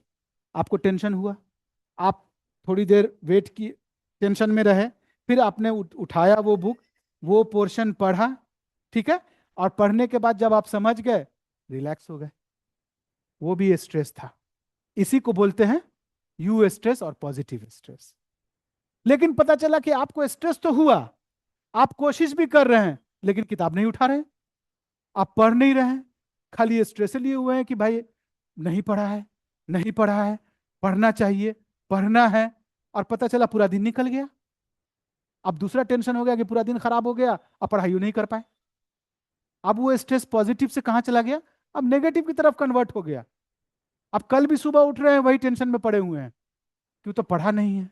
अच्छा रुको चाय पी के पढ़ लेते हैं, अच्छा रुको नाश्ता करके पढ़ लेते हैं, अच्छा रुको दोस्त आ गया मिल के पढ़ लेते हैं। अब पढ़ा अभी भी नहीं है, अब कल होके डबल टेंशन हो गया। Got my point? स्ट्रेस आपका डिस्ट्रेस में बदल गया। तो स्ट्रेस अच्छा है तब तक जब तक वो आपको पॉजिटिवली इन्फोर्स कर रहा है, खराब है जब उसका इफेक्ट नेगेटिव डायरेक्शन में चला जा रहा है। Getting my point? So stress is not always harmful. It is sometimes useful. So protect a consistent sleep window that we have already discussed. Because अगर आपका स्लीप विंडो सही रहेगा, 6 घंटा, 7 घंटा, 8 घंटा की जो आप बात कर रहे हैं, उससे फायदा क्या होगा? ये फटीग रिड्यूस करेगा, अटेंशन एंड इमोशनल कंट्रोल को बढ़ाएगा आपके। आप सो के उठते हैं तो फ्रेश होते हैं, री इनर्जाइज एक वर्ड यूज होता है। जब आप सो के उठते हैं तो आप री इनर्जाइज होते हैं, तो सुबह आपकी नई स्टार्ट होती है और आप अपने आप को फ्रेश और फिर से प्रिपेयर्ड मानते हैं, ऐसा महसूस होता है। तो ये sleep is important. Movement means walk, stretch और एक्सरसाइज, ये भी आपके बॉडी स्ट्रेस को रेगुलेट करने के लिए बहुत जरूरी है, because it will recover your preparation. Recovery is part of preparation, जरूरी है आपका, है ना। Food and water, proper means खाना पीना होना चाहिए। Avoid running the day on caffeine, मतलब खाली चाय पी रहे हैं, खाली कैफीन यूज कर रहे हैं, खाना कम खा रहे हैं, ये भी एडवाइजेबल नहीं। ये सब आपके स्ट्रेस को बढ़ाएगा, है ना। लोग लोग कहते हैं कि सिगरेट पी रहे हैं, शराब पी रहे हैं स्ट्रेस कम करने के लिए। एक्चुअली में उससे पूछो, वो ज्यादा स्ट्रेस में चला जाता है, उससे और ज्यादा स्ट्रेस होता है, ठीक है ना। उस टाइम लगता है कि चलो बहुत धुआं उड़ा लिया, शराब पी लिया तो बहुत खुश हो गए, नहीं, है ना। सो इरेगुलर मील्स एंड डिहाइड्रेशन, ये आपके लिए खतरनाक है, ये सब स्ट्रेस को बढ़ाएगा। Keep at least one supportive relationship active, ये बहुत जरूरी है। क्या? क्योंकि वो आपको इनकरेज करता है, मोरली आप बूस्टअप होते रहेंगे। पॉजिटिव रिलेशन की बात हो रही है, नेगेटिव नहीं। वो लोग नहीं जो आपको क्रिटिसाइज करते हैं सिर्फ। एक वर्ड यूज होता है कंस्ट्रक्टिव क्रिटिसिज्म, सुना है ये वर्ड? ये एडवाइजेबल है। कोई आपको क्रिटिसाइज कर रहा है और वो समझा रहा है कि इस चीजों को बेहतर कैसे कर सकते हैं, वो ठीक है, वो होना चाहिए। लेकिन सिर्फ आपको क्रिटिसाइज कर रहा है, नेगेटिविटी फैला के छोड़ दे रहा है, वो आदमी खतरनाक है आपके लिए, उसको अवॉइड करना है। ठीक है? तो keep at least one supportive relationship active. Do not isolate under pressure. अक्सर होता है कि जब प्रेशर आता है तो लोग अपने आप को आइसोलेट कर लेते हैं, खास के स्टूडेंट कमरे में बंद कर लेंगे, और वो इतना ज्यादा हो जाता है कि कभी कभी बहुत ज्यादा खतरनाक फैटल भी हो जाता है। तो आइसोलेट नहीं करना है, कांटेक्ट में रहना है, रिलेशनशिप मेंटेन करना है।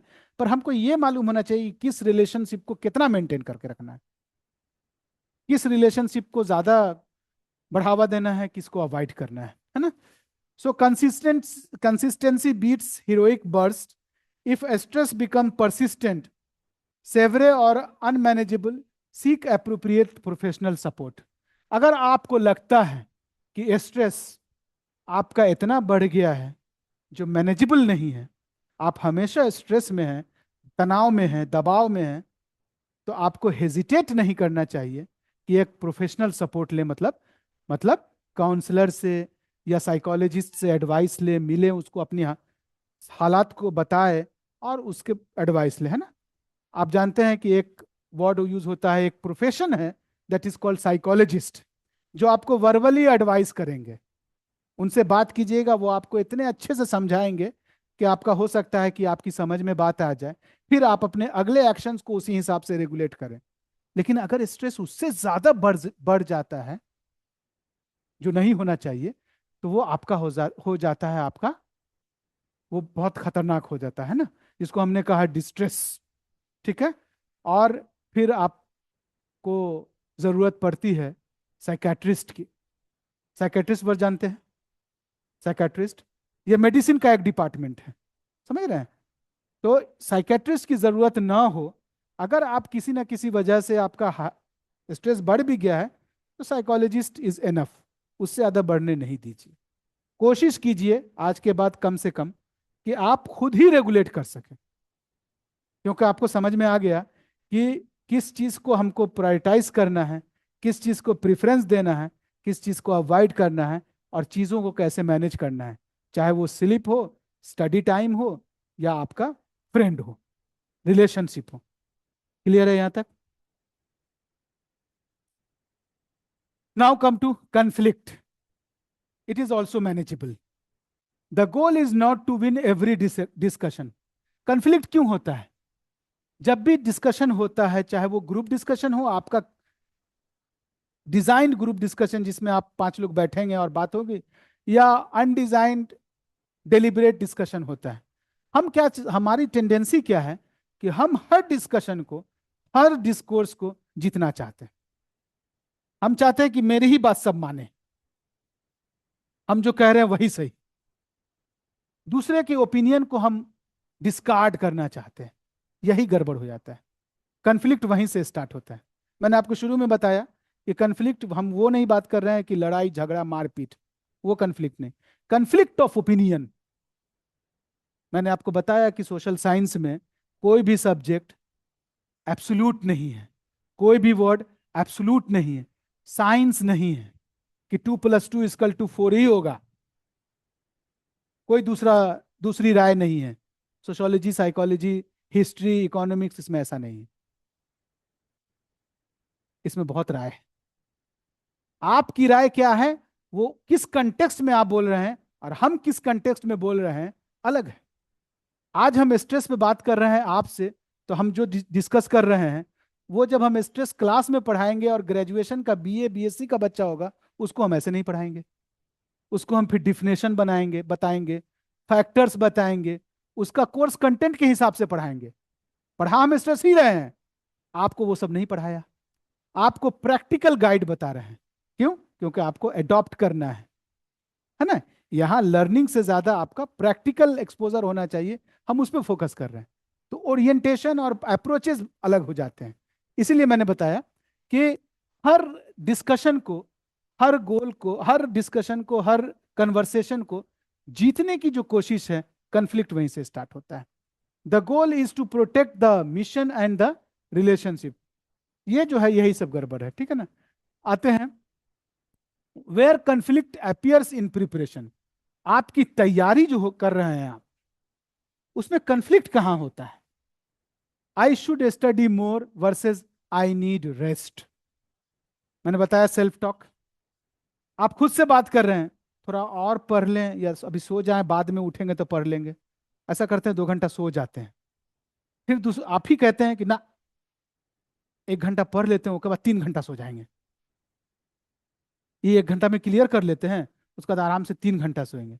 फिर कहते हैं 3 घंटा सोएंगे, फिर उसके बाद मूड बनेगा नहीं बनेगा, नहीं नहीं पहले इसी को पढ़ लेते हैं। हो गया कन्फ्लिक्ट खुद में। तो कन्फ्लिक्ट ऐसा नहीं है कि दो लोगों के बीच में ही हो, इंटरनल कन्फ्लिक्ट भी होता है। इंट्रा पर्सनल कन्फ्लिक्ट बोलते हैं उसको, इंट्रा विद इन इंडिविजुअल, ठीक है ना। Peer between two persons, different study styles. आप तैयारी एक ही चीज की कर रहे हैं, लेकिन सबके पढ़ने का तरीका अलग अलग है। कोई रात में पढ़ता है, कोई दिन में पढ़ता है। किसी को देखेंगे कि वो दिन में सुबह ज्यादा सोता है, रात में उठ के पढ़ेगा। कोई रात में प्रॉपर नींद लेता है, दिन ही में पढ़ाई कर लेता है ना। So different study group, different style. कोई नोट से पढ़ता है, कोई लैपटॉप लेके बैठा रहता है। किसी को हार्ड कॉपी पढ़ने में अच्छा लगता है, वो ज्यादा समझ में आता है। कोई मोबाइल पे पढ़ता रहता है। आजकल रिसोर्सेज अवेलेबल है ना। Group expectations, competition, these are peer influence which can create conflict that I want to impress upon you. Family can also create conflict, like family expectations. आपके पापा कह रहे हैं कि ये आईएएस तैयारी करे, मम्मी कह रही है कि नहीं डॉक्टर बने। भाई कह रहा है कि तुम ये काम कर लो, ये तुम इसमें क्यों वेट एनर्जी वेस्ट कर रहे हो। Different interruptions also creates conflict. Career pressure, क्या बनना चाहिए, क्या करना चाहिए, दैट ऑल्सो क्रिएट्स कन्फ्लिक्ट, है ना। मेंटर एंड फैकल्टी, मेंटर जो फीडबैक देते हैं आपको। डिसएग्रीमेंट ओवर स्ट्रेटेजी और सोर्सेज, जो मैं आपको बता रहा था कि हर sources is not valid.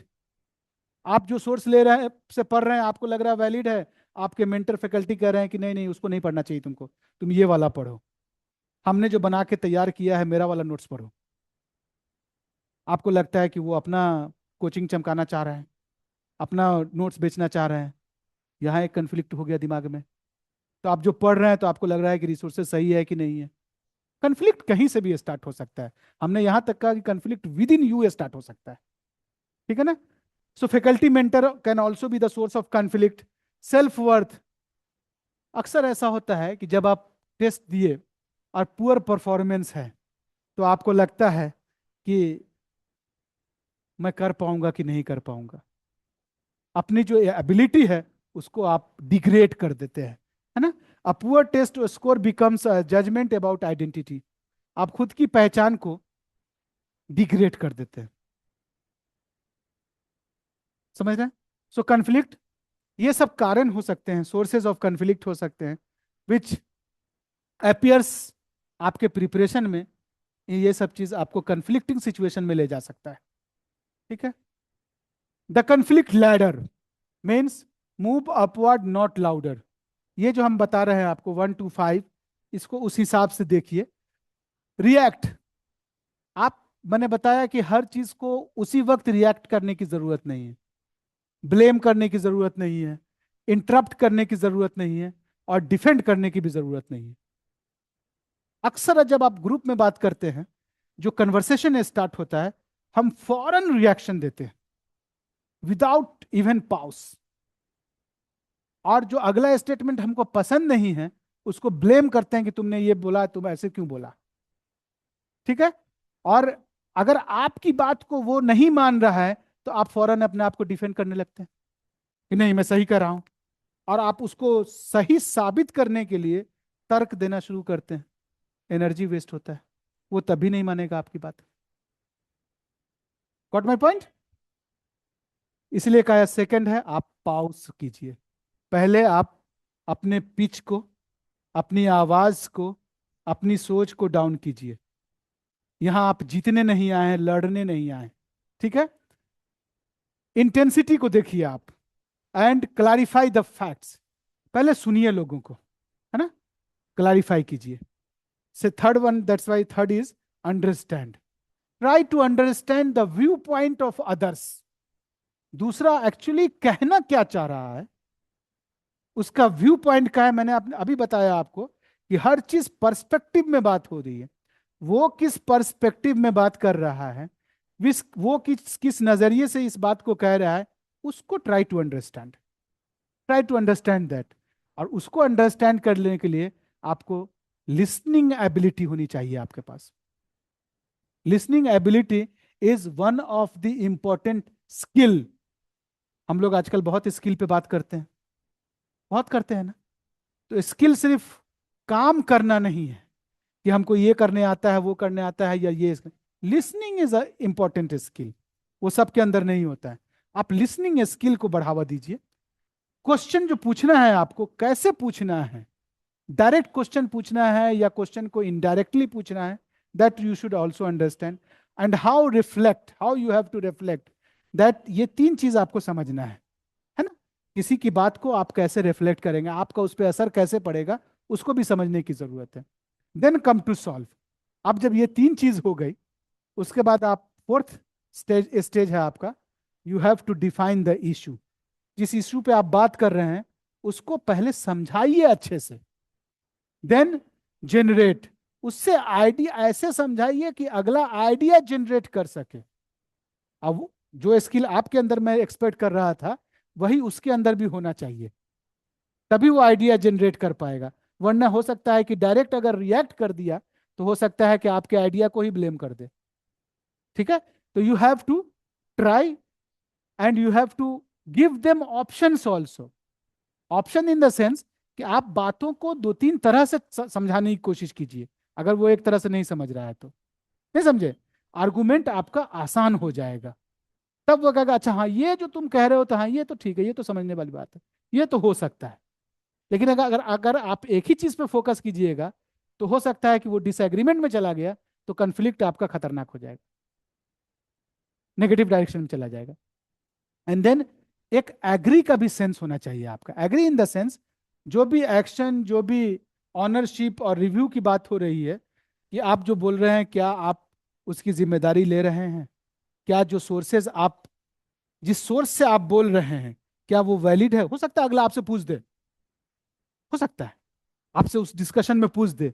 You have to be in that position to agree कि हाँ जो मैं कह रहा हूं बहुत जिम्मेदारी से कह रहा हूं, और ये सोर्स मैंने कंसल्ट किया है, यू कैन वेरीफाई। तो हो सकता है कि आपकी बात को मान ले, बिलीव कर ले वो, समझ रहे। So a mature response is not passive, it is purposeful. जो आपका मैच्योर रिस्पॉन्स है वो पैसिव नहीं, वो मैच्योर रिस्पॉन्स पर्पसफुल होना चाहिए। पर्पस, पर्पस क्या है यहाँ, किसी भी डिस्कशन का जो पर्पस क्या होता है कि कंफ्लिक्ट को बढ़ावा नहीं दे।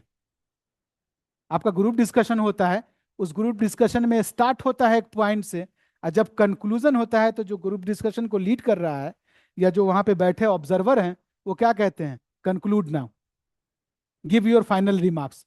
मतलब क्या, मतलब वो उस ग्रुप डिस्कशन का पर्पस समझना चाहते हैं कि आउटकम क्या निकला, ना कि आपकी लड़ाई क्या कितनी चली, वो नहीं। आप बहस कीजिए, अपने अपने पर्सपेक्टिव रखिए, फाइनली बताइए कि क्या हुआ। Getting my point. किसी भी टॉपिक पे अगर डिस्कशन चल रहा है, so that will reduce the conflict, है ना। This is a communication formula that is called DESC formula, है ना। डी से डिस्क्राइब, ई से एक्सप्रेस, एस स्पेसिफाई, सी से consequences. Means state the observable fact. देखिए हर चीज जो लिखी हुई है जरूरी नहीं कि सही है, ठीक है। व्हाट डिड यू ऑब्जर्व, आपने उसको ऑब्जर्व क्या किया है, आप समझे क्या है, दैट इज मोर इंपॉर्टेंट, ठीक है ना। सो डिस्क्राइब आप उस हिसाब से कीजिए। से for example, during our 7 PM study slot the discussion change topic repeatedly. ठीक है ना? तो अक्सर क्या होता है जब आप डिस्कशन में होते हैं, तो पॉइंट्स टॉपिक्स जो है आपका बार बार चेंज होता रहता है। और ग्रुप डिस्कशन में अक्सर आप देखेंगे कि जो ऑब्जर्वर होता है वो अक्सर कहता है stick to the topic, stick to the topic, please be on the topic, don't divert the topic. और अक्सर आप लोग जब इवन दो लोग बात करते हैं किसी एक इशू पे, स्टार्ट कीजिए और देखिए वो कहाँ चला जाता है, अगर आप कंट्रोल नहीं करते हैं तो। ठीक है ना? और ऐसा ऐसा होता है कि मारपीट हो जाता है, यहाँ यहाँ तक, मतलब खतरनाक हो जाता है वो। ठीक है? तो इसीलिए डिस्क्राइब अगर आप सही से कर रहे हैं, then is express means state the impact without attack. आप जो बोलना चाह रहे हैं उसको उस हिसाब से आप बोलिए, फोकस्ड होकर, कि वो अगला जो है वो फ्रस्ट्रेटेड फील ना करे। उसको नहीं, ऐसा ना लगे कि हम मेरी बात को सीधा डिस्कार्ड कर रहा है, मतलब उसको डिग्रेड कर रहा है। क्योंकि उसकी भी तो अपनी आइडेंटिटी है, उसका भी तो पर्सनालिटी है अपना, उसकी भी तो अपनी सेल्फ वर्थ है। उसको चैलेंज मत कीजिए कभी भी। ठीक है? So I lose focus and feel frustrated, ये नहीं होना चाहिए। Second is, third one is specify, ask for a concrete change. जो भी व्यूज आ रहे हैं, can we keep the first 45 minutes topic specific? अक्सर होता है तो आप वहां पे बोल सकते हैं कि ऐसा है कि we are diverting, can we keep this discussion at least on the topic specific for first 45 minutes. फिर हम लोग उसको फिर डिफरेंट पर्सपेक्टिव में बात करेंगे। तो उससे क्या है कि आप स्पेसिफाई कर सकोगे, फोकस्ड रह सकोगे। Fourth one is consequences. जब फाइनल हो गया then you have to explain the benefits, means we will finish faster and have time to revise. ठीक है? ये आपकी तैयारी के लिए भी मैं बोल रहा हूँ। और ग्रुप डिस्कशन मैं इसलिए यूज कर रहा हूँ क्योंकि ये ऑर्गेनाइज्ड होता है। इवन आप लोग अगर चार, एक ग्रुप सर्किल है आपका, स्टडी सर्किल है जिसमें चार लोग बैठ के तैयारी करते हैं, उसमें भी अगर डिस्कशन होता है तो यही पैटर्न फॉलो करना है। क्लियर है यहां तक? Listening is a conflict management skill, as I have already told you. Listening कितना बड़ा, कितना इंपॉर्टेंट स्किल है आपके लाइफ का, है ना? Listen to understand before preparing you reply. आप अगर क्वेश्चन को सही से समझ जा रहे हैं, अगर आप मैटर को सही से समझ जा रहे हैं, तो आपका आंसर तैयार हो जाएगा। हम लोग के साथ दिक्कत क्या होती है, पूरी बात सुनते नहीं है और जवाब देना चाहते हैं। इतने उत्साहित हो जाते हैं, हिंदी में बोले तो एक्साइटेड इतने ज्यादा हो जाते हैं, इवन अगर थोड़ा सा कंफ्लिक्टिंग वर्ड यूज कर लिया तो आप चाहते हैं कि उसको वहीं रोक दे। नहीं, यहीं गलत कर गए आप। पहले उसको सुनिए गौर से कि वो आखिर कहना क्या चाह रहा है, किस पर्सपेक्टिव में कहना चाह रहा है। एंड देन आपका जो आंसर है ना, हो सकता है कि उसी दौरान आपका माइंडसेट चेंज हो जाए, परसेप्शन चेंज हो जाए, आपका आंसर जो पहले से तैयार था वो चेंज हो जाए। अब उसको दूसरे तरह से आप एक्सप्लेन करो, so that he can understand better. Ask what is the real concern here. जब भी आप इससे इससे पहले कि आप उसका सीधा सीधी जवाब दें, पहले उससे पूछ सकते हैं कि आप जो ये बात कह रहे हैं ठीक है, आपकी बात मैं, लेकिन आपका मतलब क्या है कहने का, ये आप एक्चुअली क्या कहना चाहते हैं। तो हो सकता है उसको और अच्छे से आपको एक्सप्लेन करके बताए। जब और अच्छे से एक्सप्लेन करेगा तो आपकी समझ और अच्छी बढ़ सकती है। Getting my point? And then you have to reflect, if I understand you correctly, you are saying this. अक्सर हम लोग कहते हैं अगर आपकी बात को मैं सही समझ पाया हूं तो आप ये कहना चाहते हैं। अगर वो कहता है कि हाँ मेरा यही मकसद है, then you will have better understanding of replying the answer, means question जो रेस किया है वो, है ना? लेकिन उससे पहले कंफर्म हो लीजिए कि क्या आप इस बात को कहना चाह रहे हैं। नहीं तो अक्सर क्या होता है कि आप जल्दबाजी में जब रिस्पॉन्स करेंगे तो कहता है, वो कहने लगेगा अरे ये बात तो मैंने कहा ही नहीं, ये बात कहाँ से आपने उठा लिया। तो इससे पहले कि हम उसको रिप्लाई करेंगे तो उसकी बातों को समझे कि वो एक्चुअली कहना क्या चाह रहे हैं। और हमेशा जब आपका आर्गुमेंट हो, क्योंकि आपका आर्गुमेंट हमेशा टॉपिक पे होगा, तो वहां से पर्सन को अलग कर दीजिए। ये नहीं कि एक्स और वाई बोल रहा है तो वो मेरे खिलाफ ही बोलेगा या मेरे सपोर्ट में ही बोलेगा। हमेशा डिस्कशन में you have to separate the person from the problem, from the issue that you are discussing, from the topic you are discussing.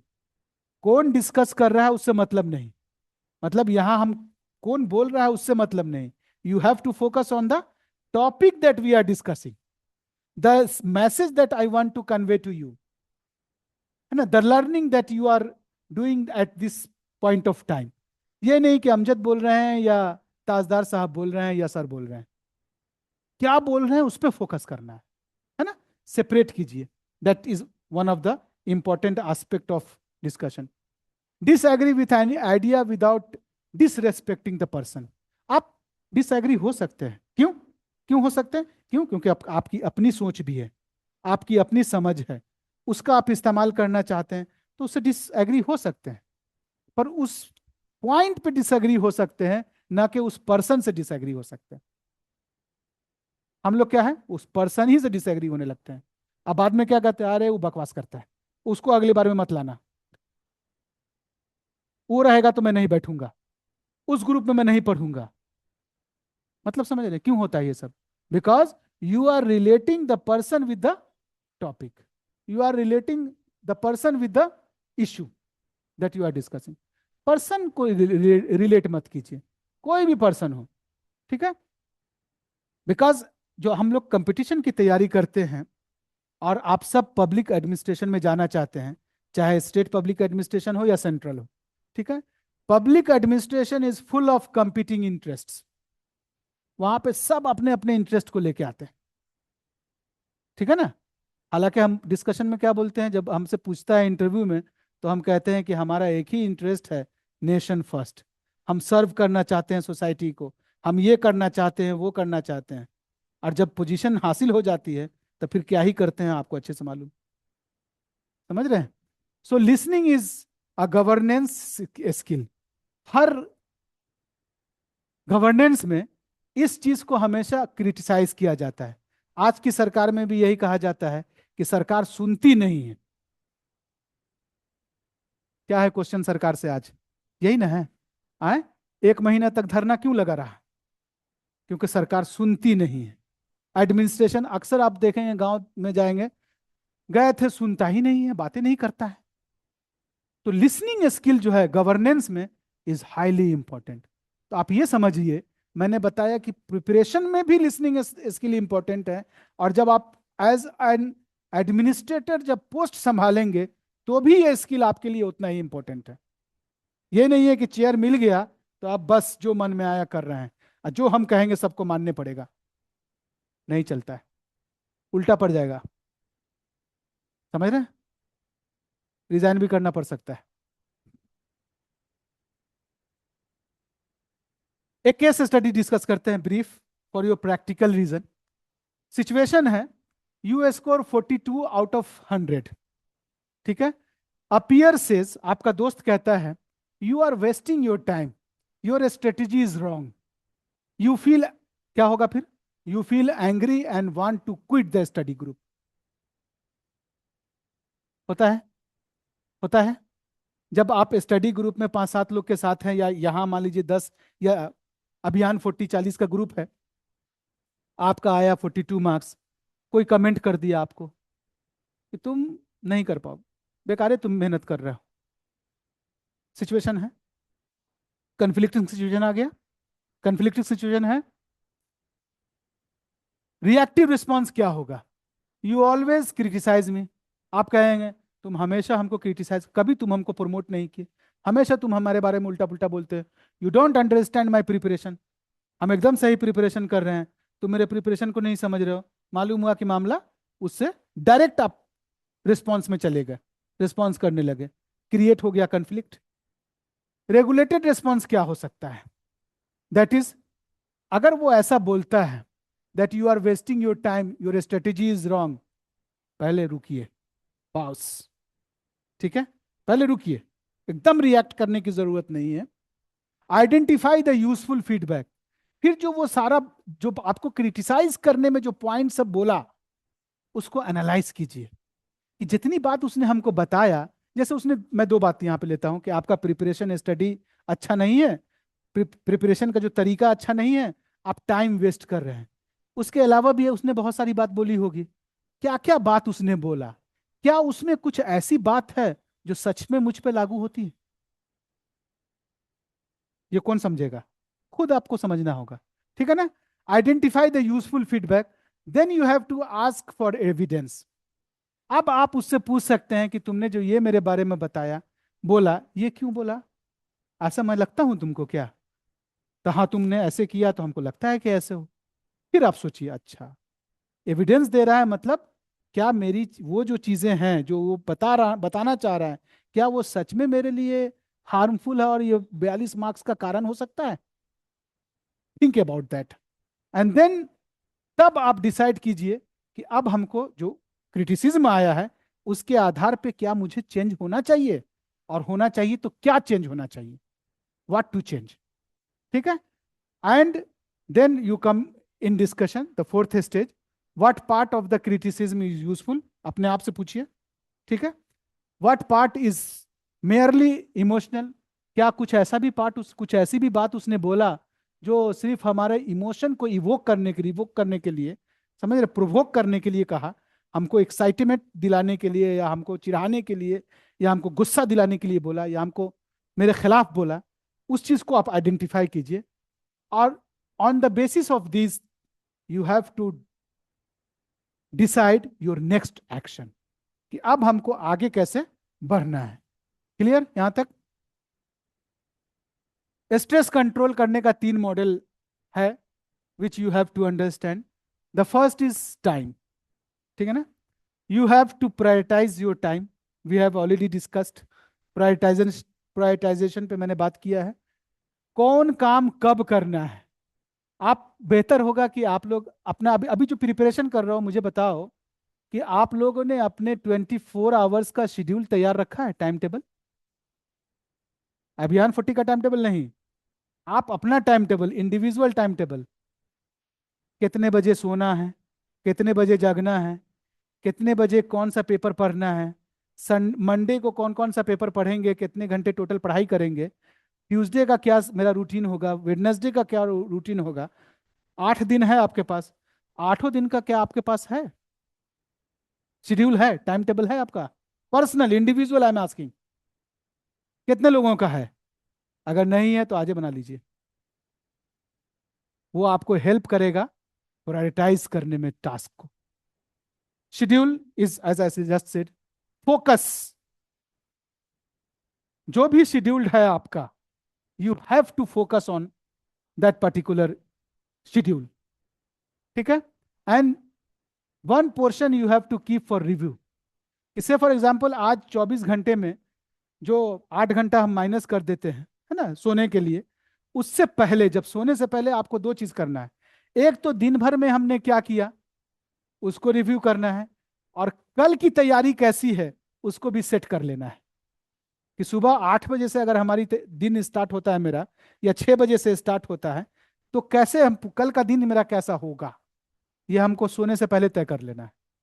That is called review and prioritise, है ना? स्ट्रेस जो आपका है, as we have already discussed, you have to notice कि हम stress के किस level पे हैं। क्या हम पॉजिटिव स्ट्रेस में हैं, या हम नेगेटिव स्ट्रेस में इंटर कर चुके हैं? समझ रहे हैं? ये आपको अंदाजा लग जाएगा जब स्ट्रेस की वजह से आप पढ़ाई अच्छे कर रहे हैं, अच्छे से कर पा रहे हैं, फोकस्ड कर हो पा रहे हैं, मतलब आप पॉजिटिव स्टेट में हैं। लेकिन स्ट्रेस की वजह से आप पढ़ाई नहीं कर पा रहे हैं, ज्यादा सो रहे हैं, ज्यादा खा रहे हैं, ज्यादा चाय पी रहे हैं, ज्यादा स्मोकिंग कर रहे हैं, ज्यादा दोस्तों के साथ बात कर रहे हैं, मतलब समझ में आया? आप नेगेटिव में घुस गए। ठीक है ना? Regulate, you have to regulate your activities, each activities. And अगर आप किसी लेवल में गड़बड़ है, then you have to recover and reframe, जो मैंने एक यूज किया आपको, स्ट्रेस रेजिलियंस, आप दूसरा वर्ड यूज कर सकते हैं रिकवर, बाउंस बैक। अगर आप मान लीजिए कि हो सकता है कि थोड़ा नेगेटिविटी में चले गए, कोई बात नहीं, बाउंड वापिस आइए, रीफ्रेम। मोबाइल में कैसे गड़बड़ हो जाता है, मालवेयर हो जाता है, तो उसको रीसेट करते हैं ना हम, करते हैं कि नहीं करते हैं? वैसे ही अपने आप को भी कर सकते हैं रीसेट, जब आपके अंदर मालवेयर हो जाए, मतलब नेगेटिव थॉट, गलत सोच, उल्टी पुल्टी बातें दिमाग में आ रही है, तो आप अपने आप को रीसेट कर सकते हैं। कन्फ्लिक्ट कैसे मैनेज कर सकते हैं? You have to pause listening activities, I have already told you. Communication, you have to how to communicate, communication को पॉजिटिव कैसे रखना है, that you have to understand and solve. Issue conflict में क्या होता है, हमेशा इशू बढ़ जाता है। You have to focus on the resolution, not the conflicting situation. Conflict का रेजोल्यूशन कैसे होगा, हमको उस पर फोकस करना है, तो सॉल्व। कमांड थ्रेड क्या है उसका, self awareness is important, that will lead to deliberate choice, and that deliberate choice is lead to consistent action. Deliberate choice मतलब आप जो भी चॉइस है, से फॉर एग्जांपल टाइमिंग की मैंने बात किया कि 24 घंटे का शेड्यूल तैयार कीजिए, दैट शुड बी डिलिबरेट। आपको सोच समझ के करना है, अपने हर चीज को उस पैमाने में रखना है जब आप तैयारी कर रहे हैं। ये नहीं कि सुबह 5 बजे का शेड्यूल बना लिया, 8 बजे सो के उठ रहे हैं। आपको ये रेगुलेट करना होगा कि अगर हमने 6 बजे का शेड्यूल स्टार्ट किया है, तो हमको कितने बजे जगना है, कितना टाइम हमको अपना नेचुरल नीड फुलफिल करने में लगेगा, ब्रेकफास्ट ये सब करने के बाद हम जब बैठेंगे उससे पहले हमको कितना टाइम चाहिए, उस हिसाब से आपको जगना है और सोना है। क्योंकि टाइम आपका फिक्स्ड है, मैंने बताया ना, वो मैनेज नहीं कर सकते। चीजें मैनेज कर सकते हैं, प्रायोरिटी मैनेज कर सकते हैं, ठीक है।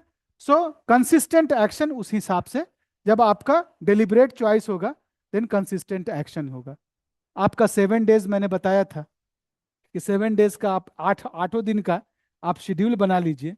7 दिन आप कैसे आप अपने आप को चैलेंजिंग सिचुएशन को फेस कर सकते हैं। डे 1 में आप right your top 3 priorities each morning. सुबह उठ के आप आज 3 प्रायोरिटी हमारी क्या होगी, फर्स्ट सेकेंड थर्ड, जिस पे हमारा पूरा दिन फोकस्ड रहेगा। 1 नंबर पे क्या है, 2 नंबर पे क्या है, 3 नंबर पे क्या है, मैंने बताया है टाइम में कि किसको क्या इंपॉर्टेंस देना है। Day 2, complete 1 distraction free deep work block. At least एक, जैसे मान लीजिए आपने 3 आवर्स का ब्लॉक टाइम ब्लॉक किया है, क्या वो डीपली उस पर आप काम किए, ठीक है। Day 3 use 90 second reset before a stressful task, जो मैंने आपको इंटरव्यू से पहले और जीडी से पहले का बताया मैंने। Day 4, protect sleep and movement. आप अपने स्लीप को प्रोटेक्ट कीजिए। 7 घंटा अगर आपने डिसाइड किया है, तो 7 घंटा स्लीप होना है, वो प्रोटेक्टेड होना चाहिए। 3 घंटा पढ़ने का डिसाइड किया है, तो 3 घंटा पढ़ना है, ठीक है। Day 5, use active listening in 1 disagreement. Disagreement होता है, नेचुरल है। क्यों? क्योंकि आपकी सोच अलग है, उसकी सोच अलग है। तो आप एक्टिव लिसनिंग को प्रमोट कीजिए। Listening is important skill, I am repeatedly saying. Review 1 mock test error without self judgment. Without self judgment समझे, आप जब रिव्यू कर रहे हैं और आपने पाया कि हम आउट ऑफ 142 सही कर पाए, मतलब बाकी सब हमारा गलत हुआ, तो आप, इसका मतलब ये नहीं है कि मेरे अंदर वर्थ नहीं है। आप अपने आप को उस हिसाब से जज मत करो कि हम बेकार हो गए। हो सकता है सिचुएशनल फैक्टर हो सकता है कि क्वेश्चन आप जो जितनी तैयारी की है क्वेश्चन उस हिसाब से नहीं आया, आपको तैयारी की और जरूरत है। तो point here is you have to जज योर सेल्फ कि कहाँ पे आपकी कमी है। उसके लिए आपको सेल्फ टॉक जरूरी है, बताया है मैंने सेल्फ टॉक कैसे करना है। Day 6, review 1 mock test error without self judgment हो गया। And 7, audit your week. अब पूरा जो 6 दिन का हुआ, 7वें दिन उसको ऑडिट कीजिए कि जो हमारा वीक गुजरा उसमें एटलीस्ट ये सब चीज हम कर पाए, ठीक है। कि अगर कर पाए तो उसको बढ़ावा दीजिए, नहीं कर पाए तो रोकिए, ठीक है, और री स्टार्ट कीजिए, फिर से कीजिए सही चीज। मतलब आपको पूरा जो वीक है, ठीक है, उसको रेगुलेट कैसे करना है, at least now you are able to understand. Getting my point? Now quick self assessment. आप बताइए, do you know your 3 highest value task for tomorrow? कल आपका 3 हाईएस्ट वैल्यूएबल टास्क प्रायोरिटी के हिसाब से क्या क्या होगा आपको पता है? आप जानते हो? सोचे हो? कितने लोग? नहीं? Can you study for 45 minutes without checking your phone? कितने लोग आप में से हो जो 45 मिनट, 45 मिनट्स बगैर फोन चेक किए हुए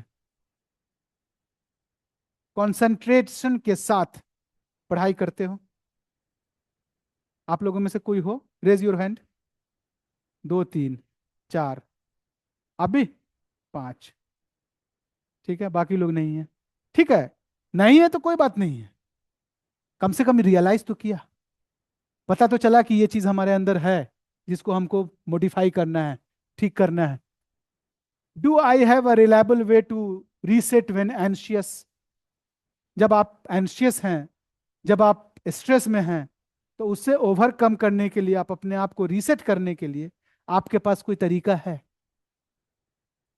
ठीक है, या कैसे कर सकते हैं? Can I receive criticism without turning it into a judgement about myself? समझ रहे हैं question? Question is clear? Can I disagree respectfully and still move toward a solution? Disagree हो सकता है, मैंने बताया आपको। रेस्पेक्टफुल्ली डिसएग्रीमेंट, उसको हम हर्ट नहीं करेंगे और उसको फिर अपने टेबल पे लाके उससे डिस्कशन करेंगे। Got my point? ये जो मैंने एक दो तीन चार पांच क्वेश्चन है, इस क्वेश्चन को आप आंसर कीजिए अपने से, और आप देखिए कि आपका स्कोर क्या है। समझ में आई बात? And now you can realise where you stand. आप अपने आप को कहाँ पाते हैं, अब आप रियलाइज कर सकते हैं। समझ में आ रही है बात? कोई कंफ्यूजन यहां तक नहीं है? चलिए, ये लास्ट था आपका। The examination test knowledge, preparation test character. समझ में आई बात? एग्जामिनेशन जो आपका है वो आपका कैरेक्टर को टेस्ट नहीं करता है, वो आपके नॉलेज को टेस्ट करता है, कोई भी एग्जाम। ठीक है? So protect your time, regulate your stress and respect people including your self. Last message is, ये 3 वर्ड मैं आपको बोल के जा रहा हूं। प्रोटेक्ट योर टाइम, ठीक है, रेगुलेट योर स्ट्रेस, स्ट्रेस को कभी भी हावी नहीं होने दो, कभी भी हावी नहीं होने दो, और रेस्पेक्ट पीपुल, हर दूसरे लोगों का, इवन अपना रिस्पेक्ट करो। आपको खुद में भी बहुत कन्फ्लिक्टिंग जवाब खुद से भी मिलता है, उसको भी रेस्पेक्ट कीजिए। ट्राई टू अंडरस्टैंड, है ना? वेन प्रेशर राइजेस, कभी भी प्रेशर बढ़ता है आपके ऊपर, पढ़ाई का, एग्जाम का, किसी भी चीज का, एक्सपेक्टेशन का, पैसे का, है ना, क्रिटिसिज्म का, यही सब आप पे प्रेशर पड़ेगा। सोशल प्रेशर हमने बड़ा बताया, पहले ही स्लाइड में बताया था कि कितने तरह का प्रेशर आप झेलते हैं। एकेडमिक प्रेशर झेलते हैं आप, सोशल प्रेशर झेलते हैं। ठीक है? तो पहले pause, prioritise and then proceed. Clear है? With this I will stop here. Thank you for patient listening. आप लोग अच्छे से सुने, कितने अच्छे से समझ पाए, that you can understand better. ठीक है? अगर आपका कोई क्वेश्चन हो, so you can ask the question now.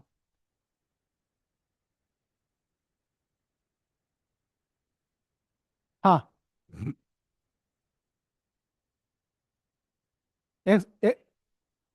You stress, बैठे, मैंने बताया यू स्ट्रेस, इसको बोलते हैं optimum level of stress. If it will get excess, mean ज्यादा बढ़ता है, तो that will automatically convert into negative stress, तो इसलिए अच्छा नहीं है। यू स्ट्रेस उतने ही लेवल को कहते हैं जहां तक ये पॉजिटिव डायरेक्शन में आपको हेल्प करता है। जैसे वो एक्सेस हुआ, वो automatically will be converted into negative. ठीक है? Hope answer your question. और एनीवन?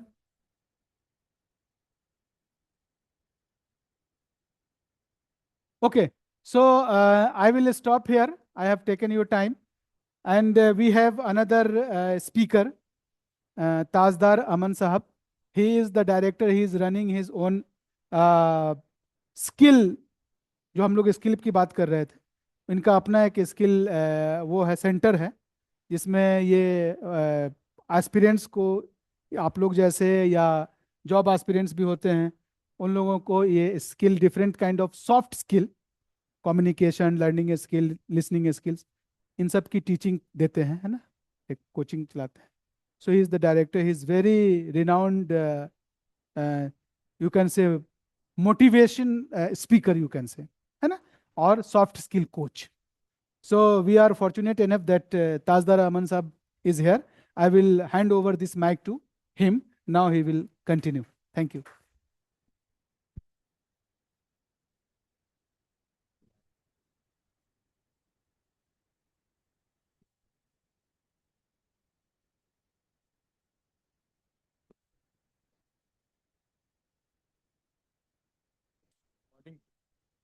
अच्छा, ये काम नहीं करता? ओ अच्छा अच्छा, वीडियो तो आपके यहीं पे है, पर ठीक है. This works? No, I don't think. Hello. है तो आई थिंक, अगर कोई इसमें डाल दे तो. नहीं, पेन ड्राइव तो है नहीं मेरे पास. नहीं, सो कैसे होएगा? मेरे पास ये है, क्या उसको कहते हैं? हाँ, मोबाइल से कनेक्ट हो जाएगा.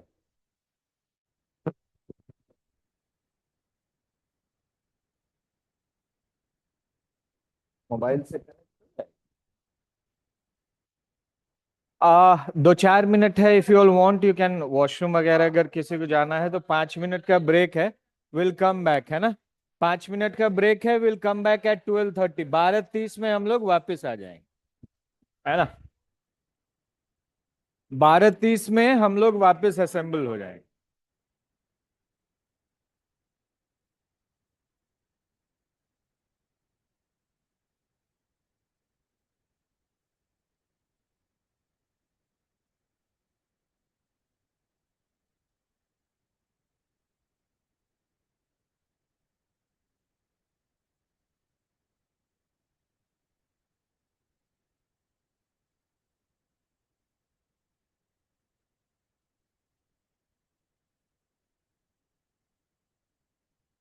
How do we transfer file?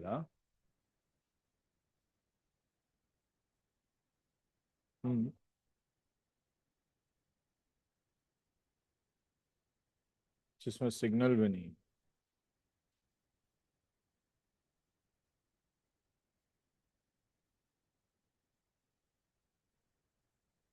ये वाईफाई से कनेक्ट होता है क्या? वाईफाई से कनेक्ट होता है क्या? वाईफाई से ये कनेक्ट करो ना वाईफाई से. होता है ना? कहाँ हो रहा है, देखो ना एक बार. हाँ, हो गया हो गया.